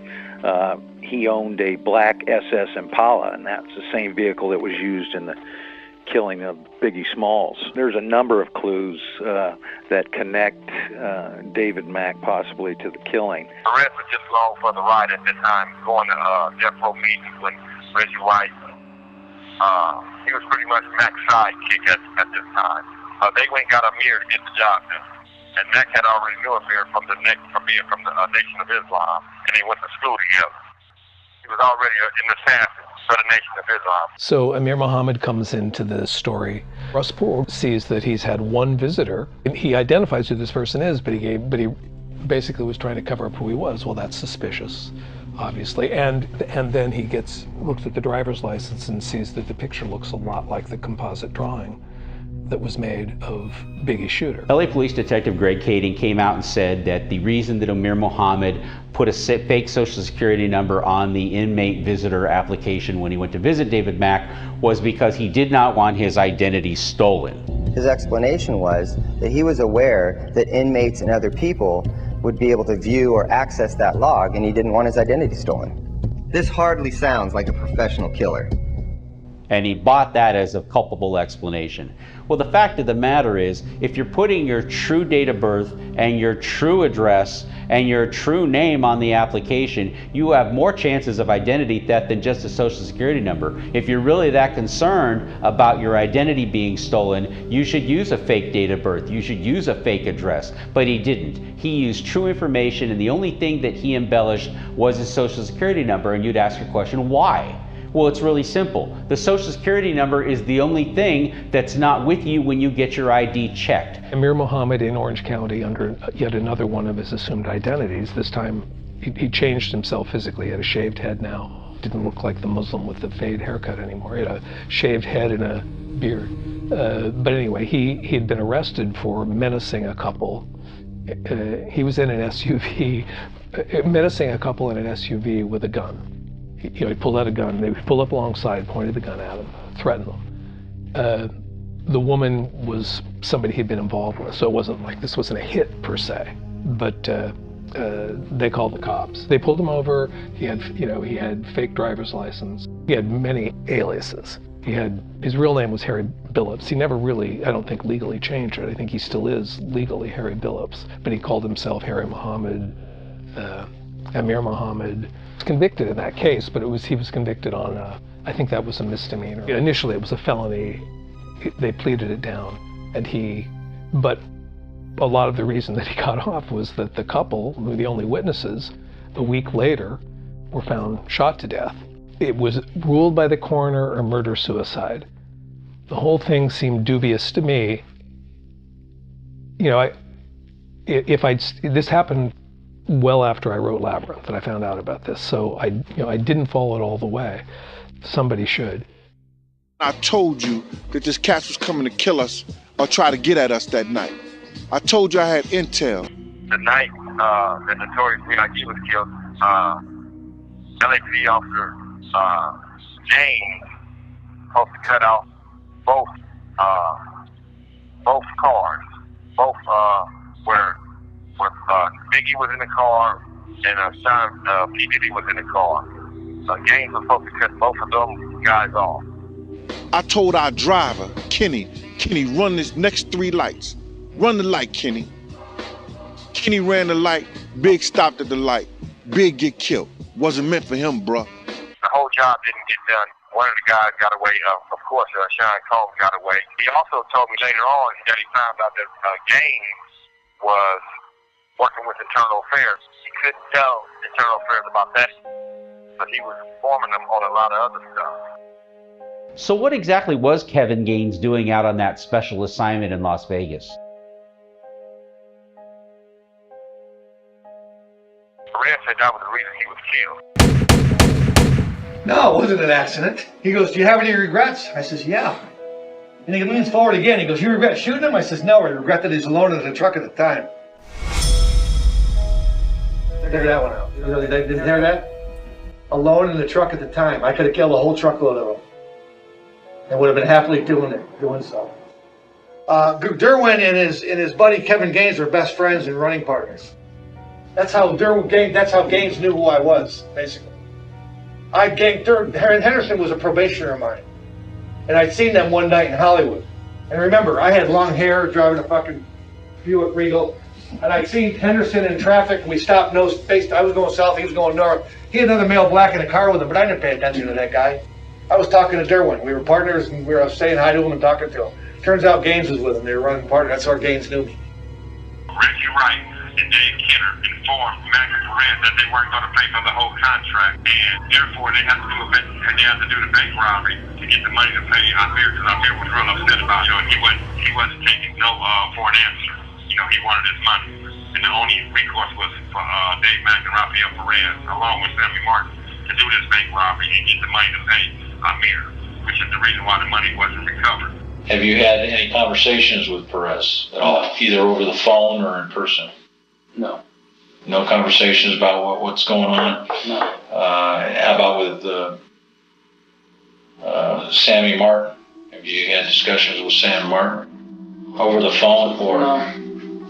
If the guy has all these girlfriends or whatever, I mean, I wouldn't want that being in the paper on me, so whether that's true or not, I don't see how that What's your feeling about him having a girlfriend that's a dope dealer? Well, I think obviously if that's true, there's a problem with that. Okay, what's your feeling about him stealing 3 kilos of cocaine out on the streets and or out of the property? Right from the get-go, detectives believed somehow Death Row Records was involved. Phil Carson was committed to this case. I mean, he had made a case. I mean, he was ready to make arrests. He was convinced that Mack and Muhammad and other LAPD officers had been involved in setting up Biggie's murder. He was all the way in on it. He was ready to file, but his superiors, basically blocked him and eventually took him off it. Just like Kenneth Knox. He was right there, ready to make a case. He was told no. So Carson, basically just like Knox, to save his career, backed off.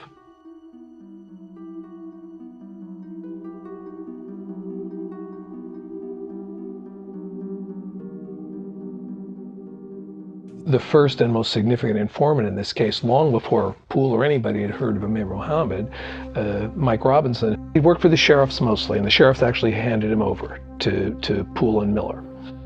But and they said, this guy has made cases for us. We've gotten murder convictions, almost entirely based on his.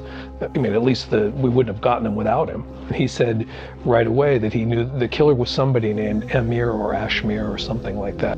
I've had cases where I've had individuals confess to a crime, and I go, I know you didn't do it. I know you didn't do it. Why are you telling me you did it when I know you didn't do it? It's, well, it's because their brother did something to somebody in that gang, and the gang said, you got to make up for your brother, so you got to take the hit on it, and they wouldn't relent. They're actually doing prison time for something they didn't do.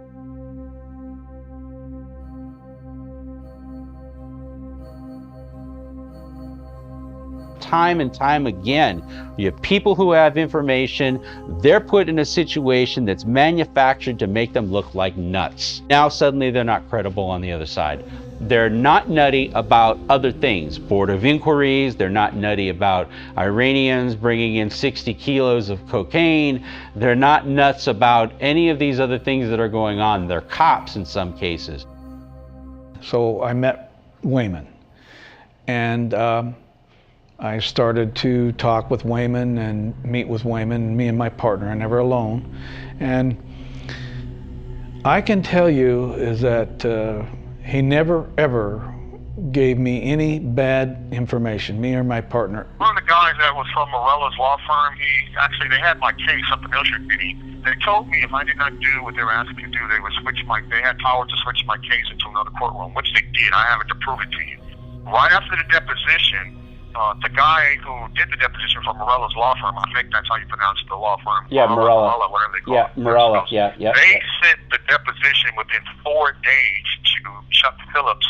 I never signed that deposition. I never approved that deposition. But 4 days after I did the deposition, when they were sending it to the LA Times to go to print with it, I contacted Perry Sanders and told him that I did it underneath threat and it was duress and I would never sign it.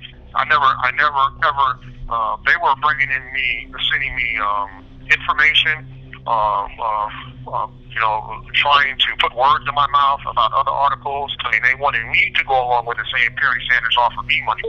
Never offered me any money. That came from Don Vince's mouth. Wow. And then he threatened my son. He told me I would be put in the hole. So this whole thing came from the city attorney. They had a hard-on against Perry Sanders, Mrs. Wallace, and Christopher's estate. They did not like Perry Sanders. They did not want them to get over. They felt on the city of Los Angeles. But suddenly, when it comes to matters of death row, or it comes to matters of Suge Knight, or it comes to matters of the Wallace investigation or LAPD corruption, these guys are bonkers now. Anybody with half a brain can see what's going on here. Let's suppose for a minute that we say these guys aren't nuts. Let's say we take in face value what these guys had to say. Before they were tampered with, before they were threatened, before Chuck Phillips got to them. Probably going to write this story by the end of next week. And I just think that would be, if I want to be able to bring that up in the story, but it would be much better to bring it up if you were part of it. You know what I mean? If you just would say, hey, I mean, you don't have to say I can identify the guy. All you have to say is I would go to a line. You know? Because they've not even done that, and they're trying to act like they have done it. You know what I mean? Or that there's no reason to do it. Yeah, that's a question I'm not going to answer, Jack, one way or another. Before the LAPD got to them, before they had an opportunity to be dissuaded somehow. We have been told numerous times by numerous people, including police officers, that they're afraid to come forward. First, we have to look at what they said originally, then we look at how they were tampered with, because this is witness tampering. Let's call it what it is. These people had reliable information. They had a track record of provable, reliable information. They get tampered with. Now, all of a sudden, they're afraid to talk. Their stories are changing. They're not right about certain facts that they had been absolutely concrete sure of before. And how does that not stink? And they wanted a gang expert. because there were some gang issues in there, and I've been known and still am as a gang expert in the defense world also. So they called me, and I went down and talked to them about the case and told them, yeah, I'd be glad to, to work on it with you and be more than happy. So I got retained and started working on it and got into it and found out that, well, I don't understand the gang issues. There's no real gang involvement in this. And I'm basically there as a police practices expert at that time in court. And so they're having discussion and testimony about, informants and things and Kading and all that. And he's up there and testifying went on. And then the defense calls me and I get on the witness stand and they're asking me. And I said, yeah, this is how you deal with informants. This is a department protocol, and there's a manual. There wasn't when I was on, but there is now. And the judge turned over and asked me. He says, well, what is your assessment, or how do you feel that Detective Kading handling of these informants? And I said, he sounded like he was totally out of control and totally out of policy to me, Your Honor. He did not follow the correct procedure. And he goes, okay. And then the judge told the U.S. attorney that I want to see the informant manual. Well, there isn't one, Your Honor. Kading's telling the federal prosecutor there is no such thing. Well, we know there is. And he said, I want that manual in my office in 1 hour. And they went and got it. And so that basically put Kading in a real cross, because he has testified that there is no such thing. And there was. But the federal prosecutor believed Kading that there wasn't anything, and there was. And then you saw exactly what I laid out as to how it's to be handled. Well, come to find out, and I listened to a lot of the tapes of him and his informants. Why he taped himself, I'll never know.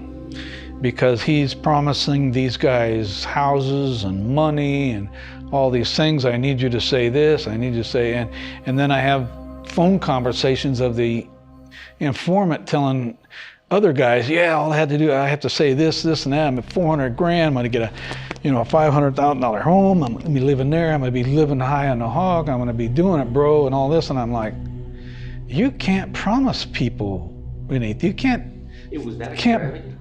You can't buy informants. You can't offer them anything for that. You have to tell them that I can't give you any. I have no authority to give you anything. I would believe that. If so, you're going to get $500,000 if you testify like that. Who would believe him anyway? I mean, really, are they that gullible? Well, it was on tape. You didn't have to believe him. It was on tape.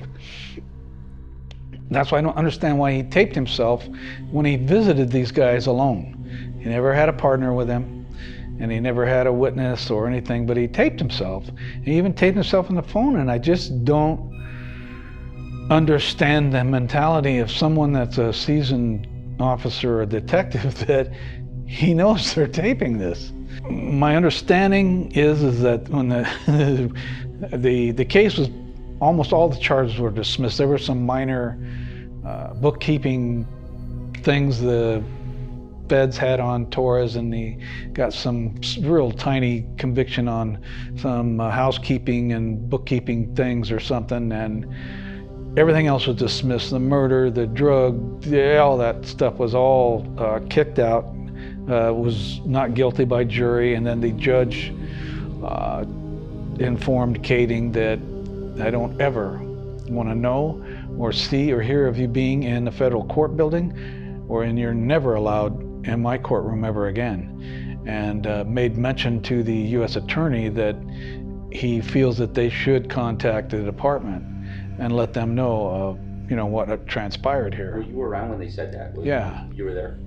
Yeah, and so that's all I know. And then I never saw or heard of Kading again. Right. I've seen this with other detectives at LAPD on other cases in state court where they were caught in a lie on the witness stand, And the judge whitewashed it as well, they were just embellishing. They weren't really lying.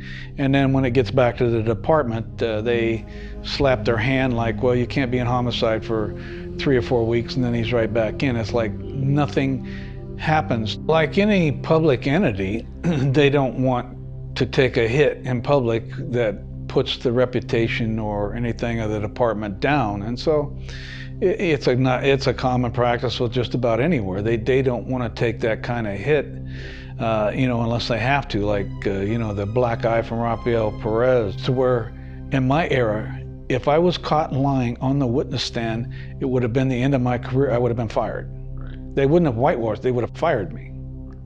Because as that point of you lying, you are no longer any use to the department because you cannot testify on any case anymore. You're not trustworthy anymore. They can't use you anymore because you've already lied on the record in a courtroom, and therefore you have no credibility anymore, so therefore they can't use you. But it seemed like nobody cared. You have to understand that Greg Kading admitted in 2011, and several years after he was off the police department, that he personally had not seen any of the evidence that had been presented in discovery. Well, what was the whole entire nature of the Wallace lawsuit? The entire nature of the Wallace lawsuit was that cops were involved, and that David Mack was involved, and that Rafael Perez was involved, and that Amir Muhammad was involved.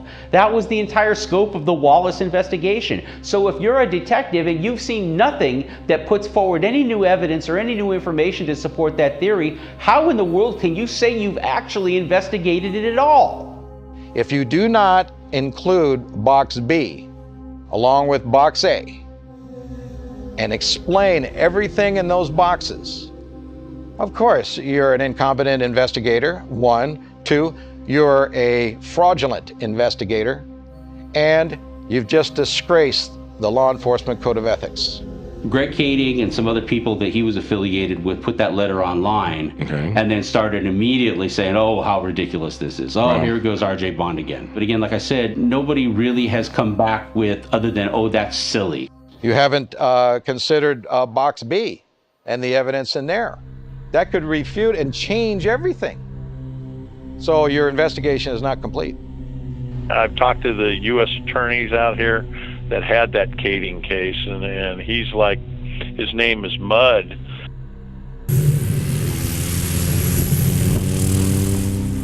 It turns out a few months after the Biggie Smalls killing that there was actually a secret bid auction for helicopters that the Compton Police Department owned. One of the bidders on this secret bid, that was a sealed bid, was the city of Las Vegas. Vegas has to be told to shut up. They have to be hushed, because when they're going to get pinched in a corner, if the FBI rocks over too many cases, they're not going to be able to basically contain what they believe to be the truth about it. And I think that was always the veiled threat. Hey, you push us too hard, we're going to tell about the whole stinking affair. We know it exists. Anybody with half a brain can see what's going on here. And if you really wanted to go in that direction, we can push it that way. That's when Compton said, well, let's change our tact a little bit. Maybe we won't push so hard. Maybe we won't say you guys are dummies. In fact, why don't we give you something nice? Why don't we treat you good? Why don't we give you something that you can turn around and flip and make a little bit of a profit on? The city council just knew that the helicopters were to be declared surplus. The city council has no idea what helicopters do, and they're not in the helicopter business, so they wouldn't know how much these helicopters were worth. And so if you're going to give them away to Vegas, give them away to Vegas. Sure, no problem. How about the helicopter that went to Vegas? Man, I'm telling you, the night of that meeting, I'm getting the city of Las Vegas budget is damn near $1 billion a year. Our budget is $163 million. And we selling them a helicopter? We had a 4-seat jet helicopter cost $1 million. And you're talking about a helicopter? Give me a break. From the looks of it, it doesn't appear that that transaction was actually sanctioned in any kind of a city council or budget meeting in the city of Las Vegas.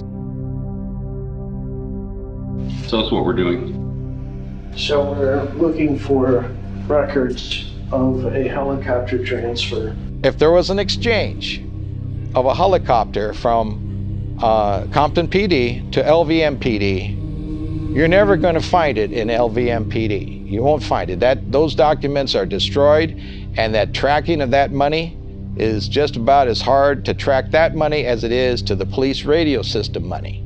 It's non-existent anymore.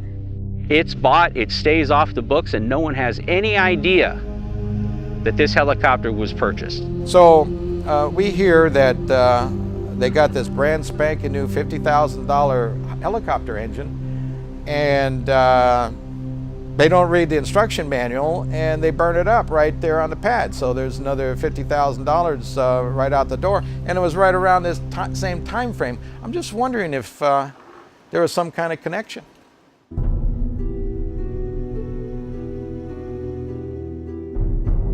This wasn't a grand conspiracy, but rather a few individuals that were very good at gaming the system. After Tupac was dead, and having missed their opportunity to kill Suge Knight, the conspirators put him in prison so they could rape and plunder Death Row Records. They were able to sell most of their crimes, leading up to the murders, as a gang thing that was unsolvable. When the narrative didn't gain traction, they elevated the narrative by killing Biggie as an East Coast-West Coast feud that was equally unsolvable. They sold this narrative through Tim Brennan's affidavit. Then they sold it through Chuck Phillips' LA Times articles. As the truth began to emerge in Biggie and Tupac and the Wallace civil trials, they suppressed the truth in the first trial and used Wayman Anderson to sell the narrative and derail the second trial. To galvanize this narrative, they used an ex-LAPD cop to sell it yet again. They'll do anything to obfuscate the truth and sell you this murder as unsolvable, in spite of hundreds of witnesses in very public places, because they are still gaming the system. I don't take any criticism of the Los Angeles Police Department or any criticism against law enforcement lightly, because my family was a family of cops. My grandfather was on the Los Angeles Police Department. My father was on the Los Angeles Police Department. I knew cops every day.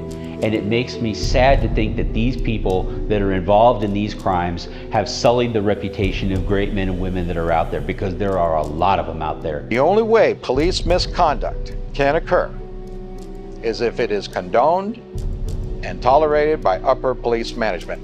That's it. That's the bottom line. There were no convictions as a result of the Compton PD investigation.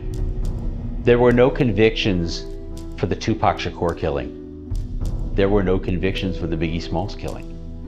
There were no convictions for the acts of very bad people. And now, the lack of conviction and the lack of prosecution against certain individuals that we know did some really bad things are being used as a rationalization and a justification that they're actually good people. The reality is that Al Capone was never charged with murder. Al Capone was charged with tax evasion. Did it mean there weren't people that were dead as a result of Al Capone? Yeah, there were. But he was never charged with murder. And if that's going to be our rationale as a society, well, I didn't get caught, so it must be okay, then we have a long way to go. Do it the right way. Reduce to 3 words: be high-minded. 3 more words: remain high-minded. That's the message I want them given to people before, not after, they've faced the first fork in the road. Do I do the right thing today, or do I go off the path? And do I become corrupt today?